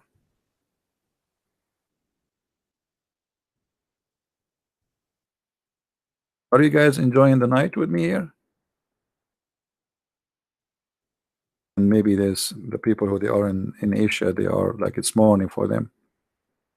You know, when Muhammad says, as an example, that the black dog is the devil, Think about it. You know, try to be. I mean, maybe you are not used to think deeply, but try to think about it just beyond that. It's stupid to say that, right? It's more than stupid. This is something really serious. Because if I can make you believe to hate an animal because of his color, that's not only, this is not about stupid no more. This is about how dangerous this cult is. Because here you decided to kill your brain and to kill what God gave you as a gift, which is called logic. Use it. Think. And you decide to accept a person saying to you that the black dog is the devil. Why is the devil? Because it's black.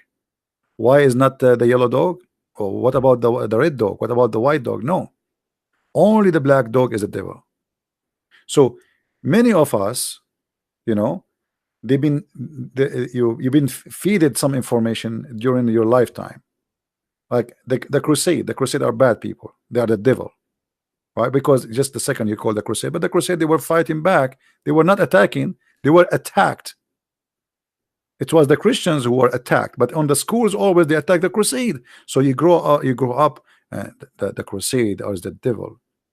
Same here, the black dog is the devil. You don't even want to think, you don't even want to search, you don't want to study. Okay, let us see how the black dog is the devil. Is that true? Is that possible? Or we just take things as people they say to us? Just because somebody says something, we take it, and this guy supposedly they call him prophet.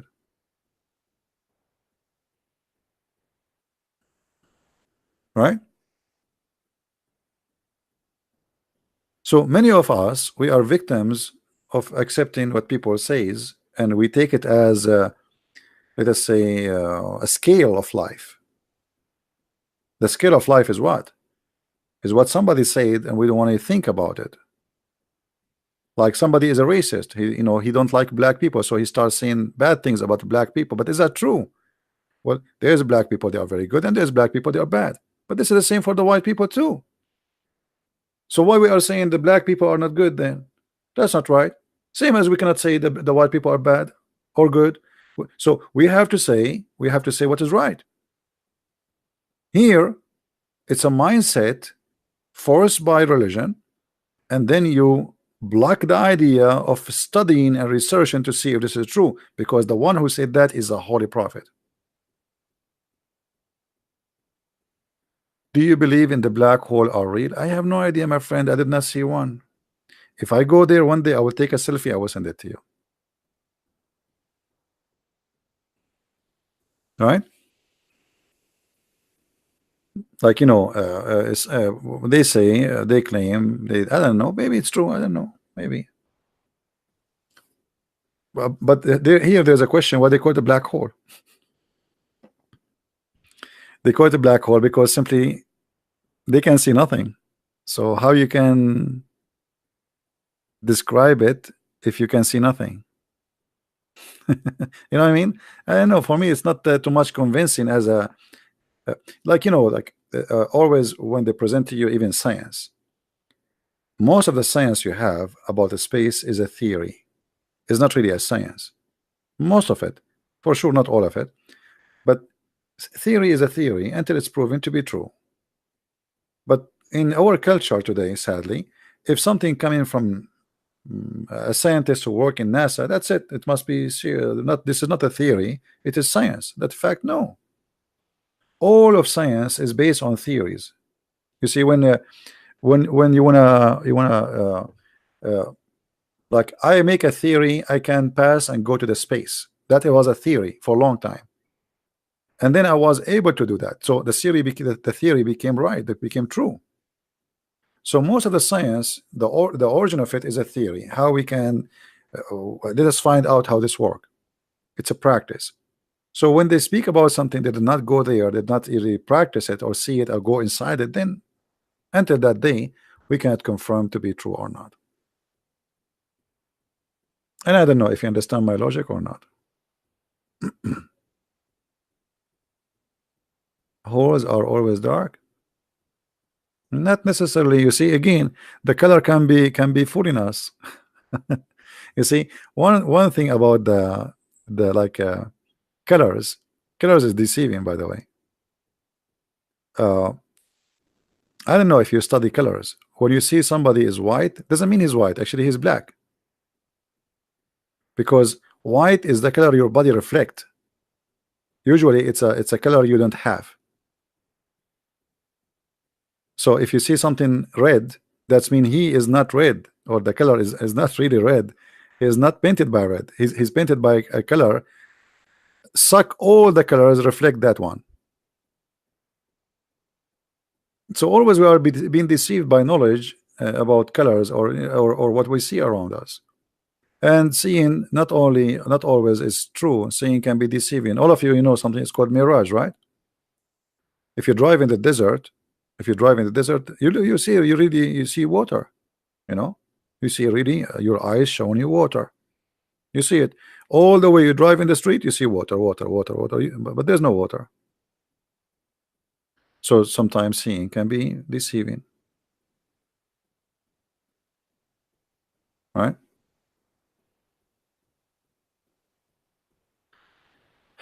People wish to call Zakir Naik. Well, if we call Zakir Naik, he will talk about the black holes and the space and then he will he will convert you to Islam.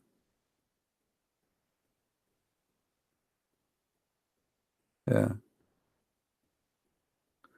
Doesn't the Quran say free slaves? This is a good question. No, the Quran doesn't say really free slave to free them. The Quran says it's a penalty. Let me explain to you. What do you like most of your property? What the Arab like most of their property? They're slaves. So I will make you free a slave if you do this. If you break the law of Allah. If you kill a Muslim. So this was a penalty, not a reward for the slave. Do you understand what I'm saying? Guys, do you understand me? Like I say to you, if you cross and the light was red, I will force you to free a slave. So I'm not saying free slaves for the sake of the slaves. I'm saying free the slave for the sake of enforcing the law which you hate.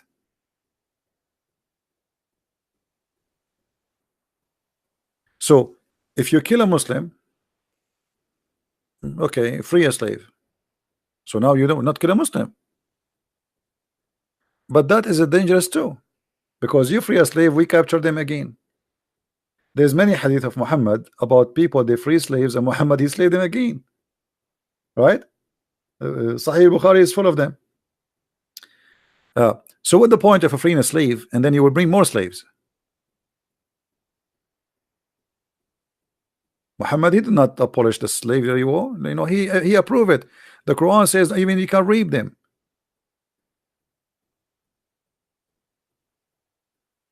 And Muhammad himself, didn't he accept slaves gifts from the ruler of Egypt or Alexandria? Yeah, he did. Maria the Coptia and her cousin and her sister and a bunch of people. He accept gifts as a human, right? No, here, how many slaves he have? How many slaves he have? Never. Okay, what about Paul? What about Peter? What about John? All the Messiah and his apostle, none of them have slaves. All in Islam, Muhammad and his companion, all of them they own slaves and by thousands. So if Islam is against slavery, then okay, why they have slaves then? We attack the enemies, we take their women, we kill the men, we take the children, we divide the children between us as slaves, and then they give us lecture about we are against slavery.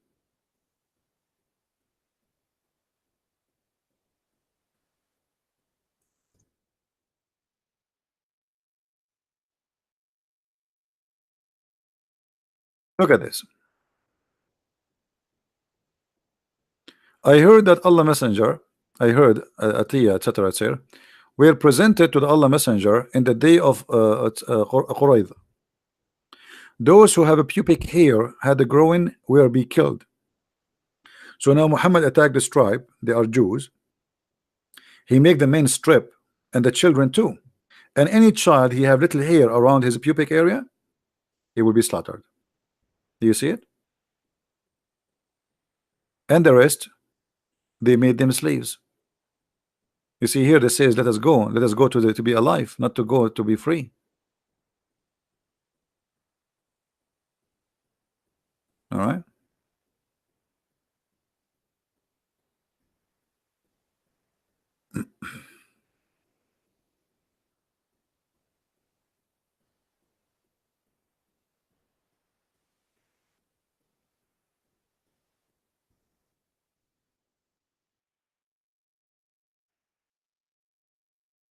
Let's see if we can find the hadith.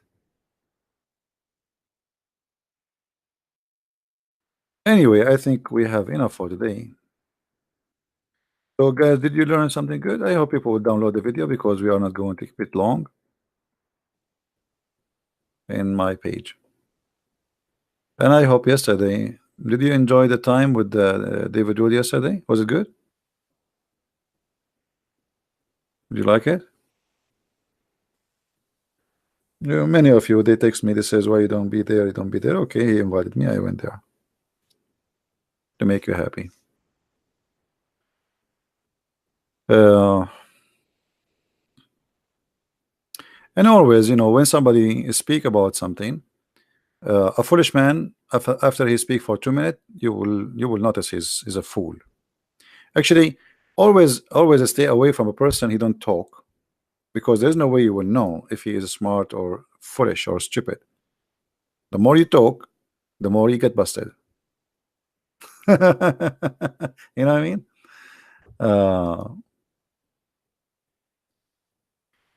عنده عمى ألوان شنو عمى ألوان You know what, Isa, he is asking me that what if somebody have he's a color blind. I don't know if I told you this story once. Once a priest, this is an Orthodox church, you know, I visit many churches and I do seminars everywhere. This priest, he called me, he said there's a guy, he come to our church every Sunday after the service. You know, after the service, like the churches, they have like a coffee, people sit together, you know. So this guy, this is an Arab Christian church. This guy is an atheist. He come to the church and he start making fun of those nice Christians, and they are not rude. You know, they don't know what to do with him. So the priest, he said, you know, there's a guy, he come, and I know that nobody really can deal with him as you do. But can you come next weekend? I said, well, I will be busy, but just to help you, no problem. If he is there, call me and I will come, which means I will come really after the service because I have a room to open, etc. So anyway, he called me, he said the guy is there. So I went, and he did not talk in the beginning, he did not say anything. And then suddenly he said, you Christians are really funny. You want to convince me that Jesus, he put some mud in the eye of somebody and he made him see? And imagine he's saying that in a church. I mean, not inside the church, I mean in the building, like where they drink coffee and tea. And those Christians, they are nice people, they don't you know, they are not rude. So I said to him, I was waiting for him to talk, you know, I'm there just for him, but he have no idea. So I said, okay, well, can you tell me what do you do for a living? Because before they told me he's an eye doctor. That's why I asked him, can you tell me, you know, I know he's an eye, you know. I said, okay. He said, I am an eye doctor. Why? I said, well, it's really funny because as I know that eye doctors, all what they do, they put sand in the top of the eyes of somebody and he will see better. He said, what? He said, don't you eye doctors, that's what you do? You put sands on the eyes of people and they see better. He said, yeah, but this is a different story, this is different. I said, hold on, if you exist 2,000 years ago and you say to somebody, I'm going to put sands in front of your eyes and I will make you see better. Don't you think he will think that you are crazy and stupid? He said, yeah. So this is exactly what you are doing.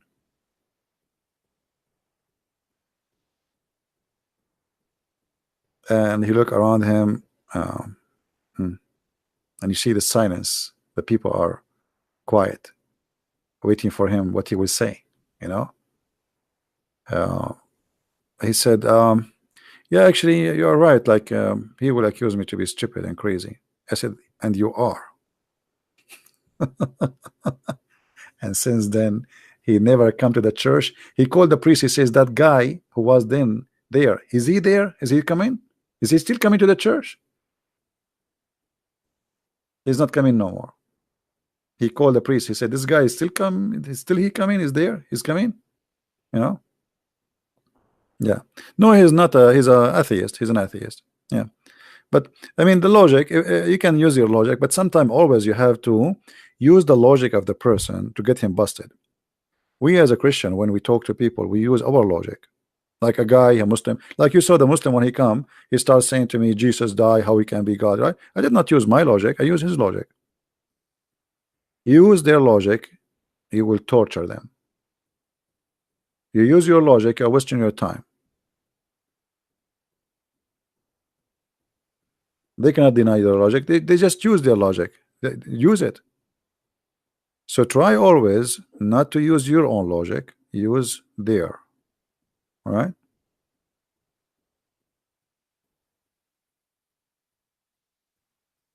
Yeah, and I was nice. The priest, he asked me to be very. I mean, he told me, please, I want you to get him busted, but be nice. We are Christians. This is why I stopped going to the ABN TV. ABN TV, each time I want to go on TV, the owner of the TV, he speak to me, please, Christian Prince, please be nice to the guy. We are Christians and we need to be, and okay, I know, it give me a headache, like 15 minutes giving me a lecture about how to be nice with the guys. So why you are bringing me? I'm not nice. Like they want me to get the guy busted by being nice. How you can do that? Right? How often you do debrief yourself from this logic?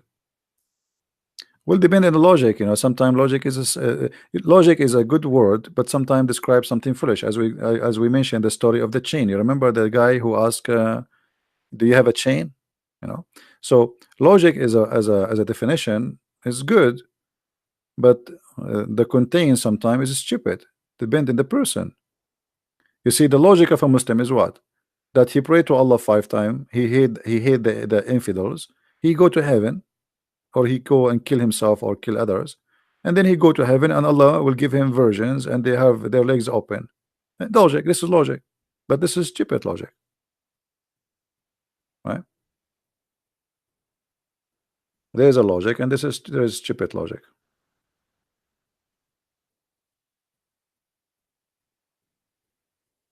Everybody have his own logic in life.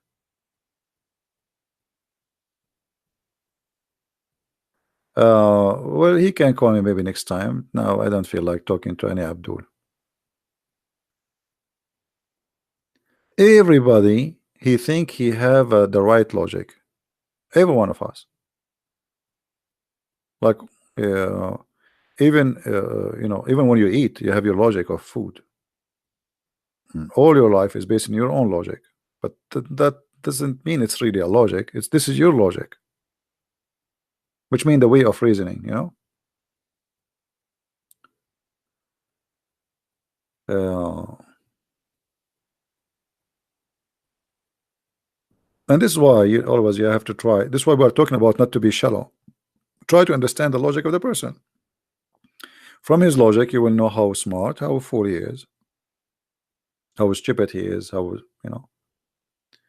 You want to meet me? Why? What is your logic, Malika? Why you want to meet me? See, here we have a logic. Why you want to meet me? That is not logical for me. For you, it's a logic. You have your own reason. For me, I don't see a reason. Right?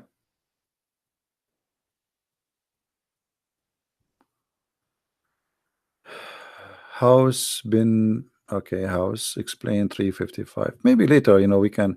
Today we have like a long topic and we are done.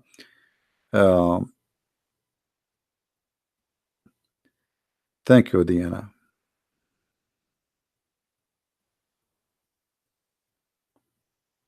I don't and like sometime maybe because like sometime the English is limited, so people misunderstood me. Um, if you ever misunderstood me, please ask me to repeat again or to explain more. What I can do, I mean, we don't have. I don't have. If I do my program in Arabic, for sure I would do 1,000,000 times better. Actually, there was Arabic rooms. They asked me not to speak. Chat rooms. They said to me, we talk. They run away. The Muslim, they run away because in Arabic I'm like 100 times more powerful. It's my first language. In English, you find yourself very much limited. Very much, actually. But now it's a lot better than before. Before, even like I want to show you something in the screen, we don't have translation. When I start doing teaching in the internet, there's no translation of Sahih Bukhari, all those websites. You cannot find anything. So now we are lucky. We have those websites. Even the translation is false, but still at least we can show you. We can share with you. Not long time ago, we have zero of this. And the Muslims, they say this. They say he's showing you in Arabic because he's lying. For those who know me for long, the Iranian TV, they have a program about those who they are anti-Islam, and they choose my video from YouTube as the dangerous people, the most dangerous person. If you watch that video, you will see I was even recording the computer with my camcorder. Those old camcorder camera. So I'm holding the camera in my hand. Imagine. And I have the screen in front of me. I'm reading in Arabic, and then I'm recording, and then I have to load the video in the computer, and then after that I have to like do the recording to make it a file to be uploaded in YouTube. And then after that, the internet is the most horrible internet. For those who do not know, I don't know how old are you guys, but in the beginning when we have internet, it was the most horrible thing. It's so slow. It worked by the phone.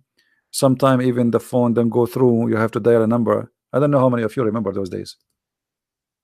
Do you guys remember? Not like now. You have a very fast internet. You have the Wi-Fi. You have the this is before cell phone.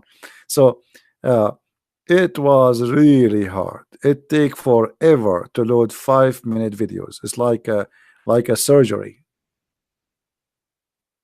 Yeah, dial up. You dial up. Oh, the number is busy, or your modem is stuck. Your modem is stuck. Your modem cannot go. So it was really horrible. So now, like you can. I mean, we have different word today. Totally different word.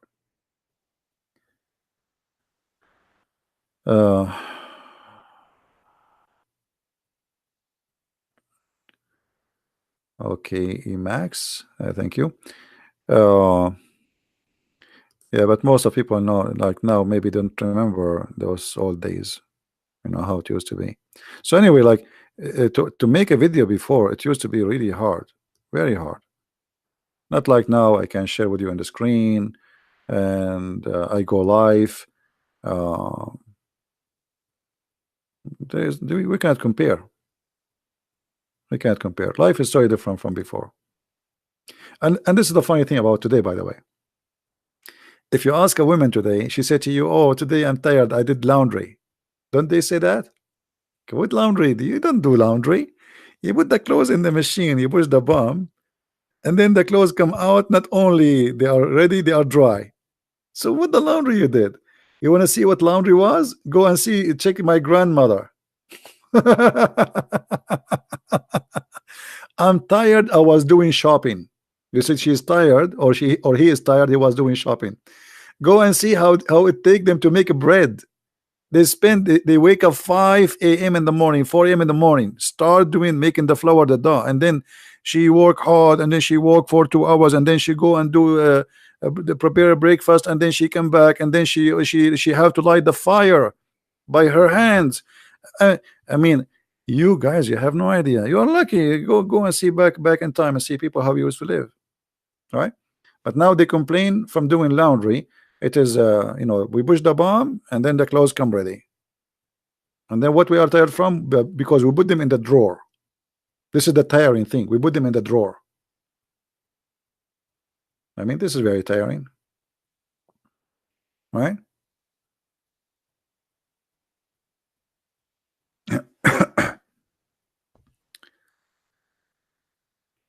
uh, yeah, so everything changed. Like now, the entertaining world. Like now, you can open. There's cameras live. Actually, most of the time, I open like there's live cameras. You can see around the world. Um, I mean, you can see beaches around the world. I mean, it's really beautiful. Technology is very helpful, but it can be very dangerous too. But depend what you use. Anything can be useful. Too much salt will kill you. Too much sugar will kill you. Too much water will you will be drowned. Anything can be useful or the opposite, right?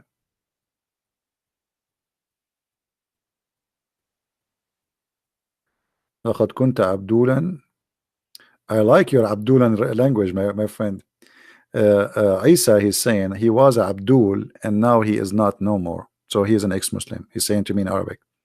He's saying قد كنت عبدولا وقد تحررت من الإسلام. I was Abdul. تحسنت وشفيت من مرض الإسلام. I was Abdul. This is what he's saying in Arabic, Isa. Very good for you, my friend.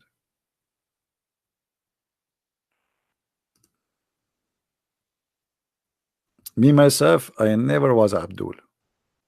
Did I tell you the story about the Abdul guy in Philippines? I think I did. But I don't know how many of you heard it before. I was in the elevator speaking in Arabic in the phone in the Philippines. When you go in the elevator, you lose connection, right? So I lost connection, and the guy, he took it as an opportunity to say to me, to greet me. So he said, Assalamu alaikum. He's an Abdul. He's a Muslim. So I answered him. He said, Wa alaikum assalam, Abdul. The guy, he looked at me. He says, MashaAllah, how you know my name? MashaAllah, how you know my name? I said, what? Oh, no. All of you Abdul for me. It was a very funny moment. I mean, imagine if you are with me and this guy, he said to me, he thought I'm a Muslim because I speak Arabic. He heard me speaking Arabic. He don't speak Arabic himself. He's a Filipino, but he heard me speaking Arabic, and he knew how the Arabic sound like. So he said, Assalamu alaikum. I said, Wa alaikum assalam, Abdul. He said, oh, mashallah, how you know I am Abdul? Like he's looking at me, and you should see his eyes. His eyes like became like wide, like a garage open. He was like, wow, how you know my name? That was a good one. Anyway, I actually, this guy, I took him to the yard back here, like like a garden parking park, sorry. Like we were going up, and then he said to me, so you are a Muslim? I said, no, I am not. Sure not. That's not good. So we start talking. He said, why not? It's good to be a Muslim. So do you want to show you? I said, sure. So we, instead of going up, we stopped the elevator and we went down. We went to the park. I sat with him for some time, and he keeps saying, there's no way in the Quran it says that. There's no way it says. He have a Quran with him. He sounds like a very religious. Anyway, he said he will ask his scholar, and he will come back to me about what he heard from me. After a while, I saw him in the mall, and he have a wife. She's wearing a burqa with him, totally burqa. She saw nothing, her hands covered. He looked at me. He's saying like, he's he making a move with his mouth, his eyes, which means don't talk to me.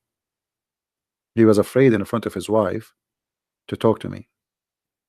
So I did not talk to him. Like, don't talk to me, right? All right. Wa alaykum assalam, Abdul.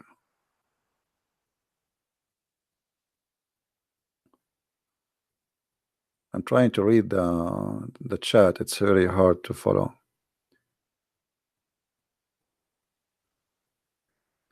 I hope your book will be translated to Basha, Indonesia. As I know, some people are translating, but people they say I don't know if it's true or not.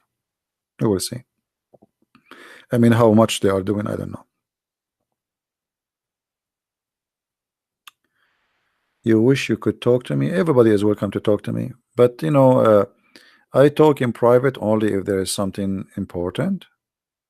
Otherwise, I will spend the day talking to people. You know, so if there's something important, um, you can text me only if something important.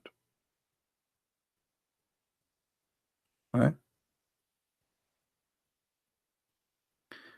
Malika, you want to be my friend? All of you are my friends. Why? Are you my enemy? Guys, what is this about? All of you are my friends. Why not? Actually, I have many of you. I consider them the same as a family for me because I spend time with you more than I spend time with anyone. How many hours I'm here? So I wish really I can meet all of you. It would be fun. I don't know how many of you hate me, but I don't blame you. I hate me too. Yeah. Uh, but sometimes it's good, like you know. But by the way, you might meet me one day because my voice is hard extremely it's hard to hide. The second I talk, if you listen to me before, you will know that's it's me. I told you once I was in the Philippines too. I was in a coffee shop. There was a guy reading the Bible and he's taking notes. So I said, okay, this is a Christian guy. Let's talk to him. Um, so I asked him what he is studying, etc. And then he says to me, I know you. And I was looking at him, how this guy he know me? In the beginning, I thought maybe he saw me in a seminar or something. He said, no, no, I know you. I said, I don't think we met before. He said, no, no, no, I know you. I know you. And then after thinking, he said to me, are you Christian Prince? Star? Are you? Yeah. So if you meet me ever, you will know me from my voice. I cannot hide my voice. Maybe you will meet a million people, you will not find somebody have the same. It's different. Can be recognized easy. You protect me. Oh, that's good. Actually, before I was seeking protection, now I'm safe. Yeah, thank you, all of you. Thank you. Yeah, sometimes actually I don't like go and argument because I don't want to. You will be known in a second. Once I was doing a seminar, they did not announce that it's Christian Prince. They announced that a Christian from the Middle East, etc. They don't say Christian Prince. And then after I finished, two girls they came, and one of them she get like the other one she's trying to push her to talk to me. So I said, okay, you know, people are shaking hands with me after the seminar. So I said, how I can help you? You want something? She said, yeah, I have a question. Are you Christian Prince? And then I said, yeah. The other one she said, see, I told you, this is him. This is him. But once a guy he thought I am, he said to me, uh, are you Sam Shamoun? I said, did you see Sam Shamoun? He said, I said, what? Did you see how Sam Shamoun looked like? I said, I don't remember. I said, do I look like Sam Shamoun?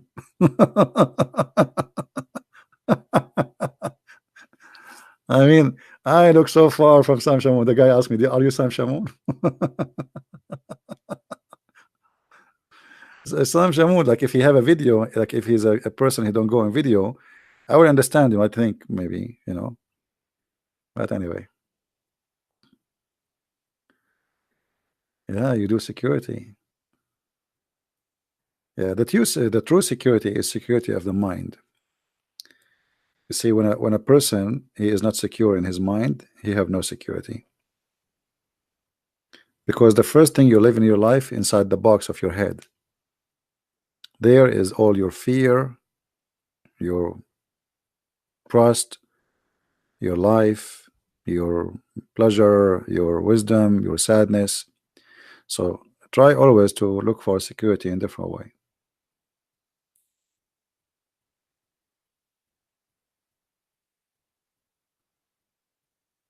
So do we have any Muslim want to say anything?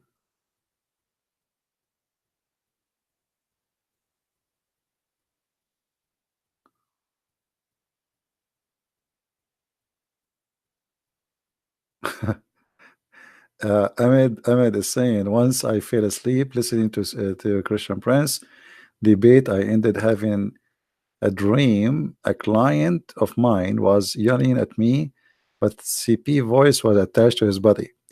Actually, one of you, he sent me a picture. Yeah, hold on.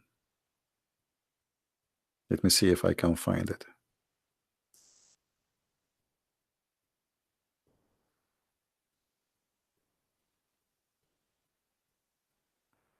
Sometimes things are funny. I don't know if I deleted. Somebody he have his car license plate. It says 007 CP. Where is the picture? I think I deleted maybe. Yeah, I think I deleted. No, I have it. Here we go. CP.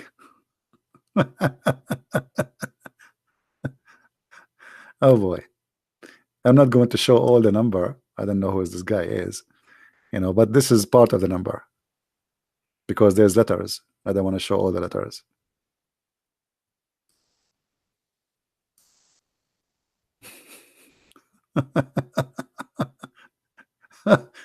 That's funny, isn't it? 007. This is James Bond, CP. Yeah. I don't know even what country is that.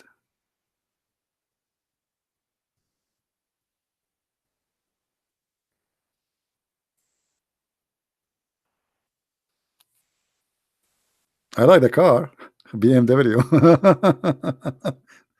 I would like to exchange it for my donkey.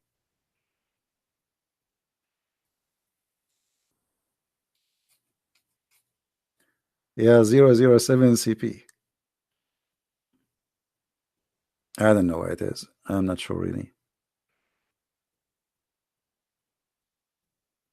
Anyway, guys, I think we have enough for today, and feel free to download the video. You can cut it pieces, the part we are talking about marriage, etc., for those who like to help us, and especially the part where it says that Muslim men, they can rent you, as a female.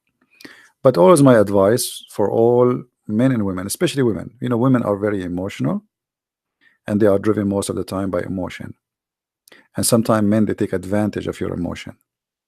So you have to be careful. You have to be in control of yourself, and don't be you see, even in America they say easy come easy go. Is that correct? They say that easy come easy go. So don't be easy. Don't be easy. And easy here is about being, I mean, anyone can grab you. All right, be something priceless. So when a man he have you, he respect what he have. When a man he got you, he knew he did not get something cheap. He did not get something everybody throw around before him. Don't be cheap. Be priceless. This is my advice to you, and it's up to you to listen or not. If you are my sister, I would talk to you the same way I'm saying right now. If any man can have you, why he want to marry you? Why any man will marry any woman? Because men always, they like to get the benefit of the women, to enjoy her, but they don't want to have responsibility. So don't be cheap. Don't be no one.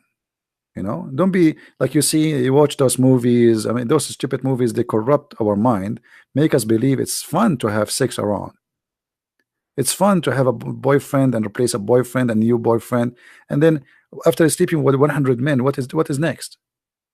You will be cheap. You will be like a used and abused car. People load, get out, load, get out, load, get out. You don't want to be a taxi. You are a child of God. You are priceless. Give what you have for someone he deserves it, someone he will love you. He don't want to have sex with you only. He sleep with you because he loves you and he want to live with you forever. So if you want really a man to respect you, you need to force him to respect you. You earn respect. It's not going to happen immediately. Same for the man. The man who sleep around, don't marry him. The man who sleep with you because you have a nice body, he will leave you tomorrow because someone else have nicer body. Do you understand me? I'm just being honest with you. If this is the reason he is with you, for the same reason he will leave you.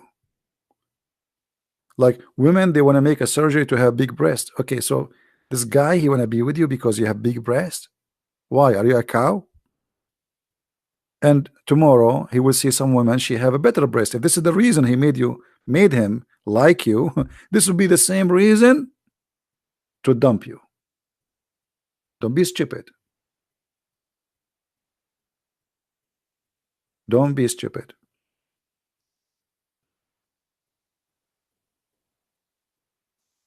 This is why I say always try to see someone who loves you, for things will grow, not things will shrink. Your beauty will shrink. Like somebody is proud, I have a nice body. I just saw somebody in the text saying that I have a nice body. Well, your body will not be nice. Just wait. The older you get, the faster you notice how much maintenance you need. You will carry a bag of medicine with you, even if you want to go to the bathroom. There's only one thing can grow. That is, your spiritual life and your wisdom.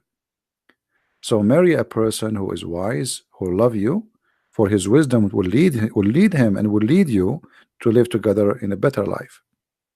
A person who he think going to the gym, okay, I'm going to the gym, I'm going to have a big muscles so the girls will look at me. This is a shallow person. He will not stay with you, trust me.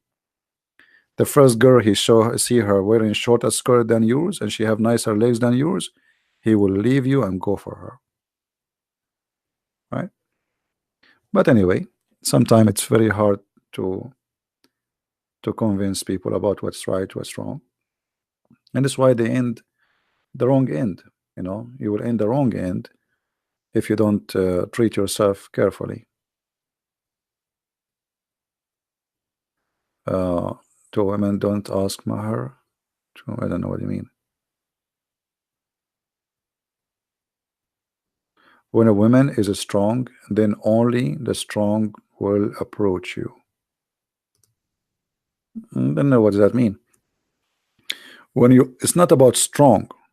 This is not about strong. It's about reserving yourself from being tempted. Temptation is very powerful. Sometimes you feel lonely. Sometimes you have needs. Your physical body have needs. We cannot deny that. So you have to fight your needs in order to get what is right.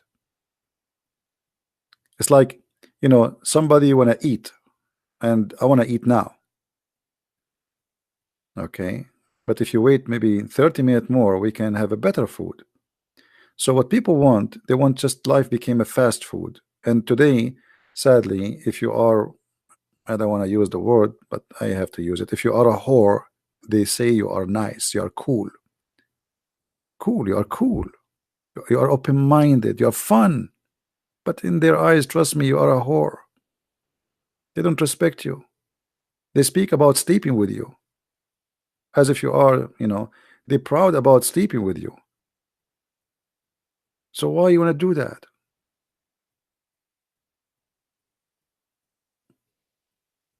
You know what I mean? Maybe my words is harsh for you, but this is the truth. Right?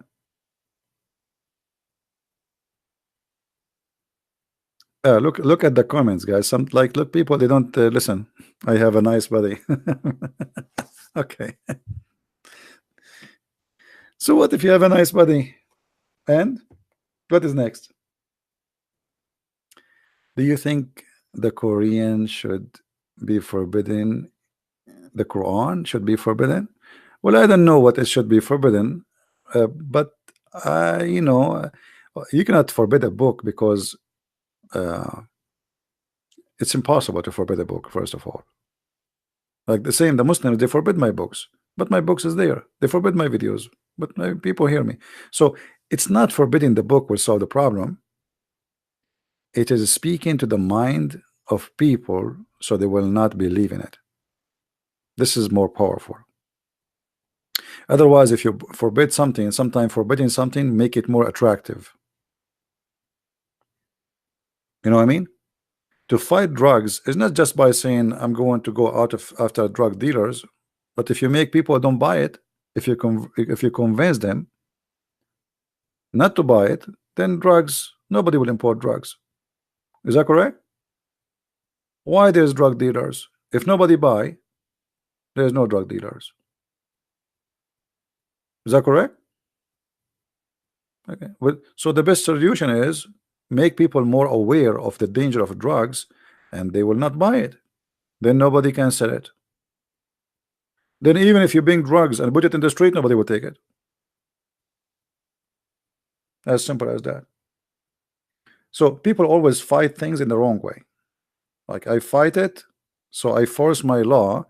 Like in Saudi Arabia, you know, you cannot have sex without contract, or supposedly, which is a prostitution anyway. But people, they do, and the more you force it, the more they do it. It is the most corrupt country ever. Everything happening there. I remember the story of the limousine company. You call the limousine car. If you are a female, they send you a male from Al-Bosnia to sleep with you in the back seat. If you are a male, they send you a female from Al-Bosnia or from those from poor countries in the east of Europe, Muslim countries, and you know, it's a limousine in the car. You know, nobody drink alcohol more than them. Every year, hundreds of people die there because they drink perfume. Imagine perfume. So here we go. Alcohol is forbidden, but is it really forbidden? It's not. It became more attractive. So forbidding things will not solve a problem, right? It's not really what make life better. Anyway, guys, I want to say thank you for being here. This video will not stay long, so I will keep it there for a few hours and I will take it down. So for those who want to download it, feel free to download. And again, for ladies, I apologize if I use sometimes words might sound harsh for you, but trust me, it's for your benefit, so nobody can take advantage of you. Be strong, don't be cheap. Let the man respect you, force him to respect you. Don't be available to anyone. You know, there's a hadith about a guy who have his wife, anyone can touch her. I mean, look what kind of life this life is. Anyone can touch her. So even the man who marry you, he will not feel special. Yeah, have many men before him, and maybe you will have many men after him. So why you what? No comment. Thank you guys for being here. I hope what I shared with you was good. And if it was not good, don't listen to me. Maybe I'm not right. Thank you, Lord, for having all those people here. And thank you, Lord, for those who help us and support us. And I really appreciate all of you. And I receive a lot of messages full of love, and I don't know what to say. I feel bad because I cannot respond to you. But I apologize, really. It's too many, and I cannot really answer everybody. I prefer to come here, you know, because English is not my first language too. So sending back emails, like some of you send me wrong email. For me, if I send you an email, I would say thank you for your kind words, or you know, it's not easy for me to type back. So you want to talk to me here in the chat. I will answer you. I will be happy to give you the time you deserve. So with this, I want to say thank you, guys. May the Lord bless you, and until we see you soon again, Christ is Lord and Islam is false. God bless. Take care.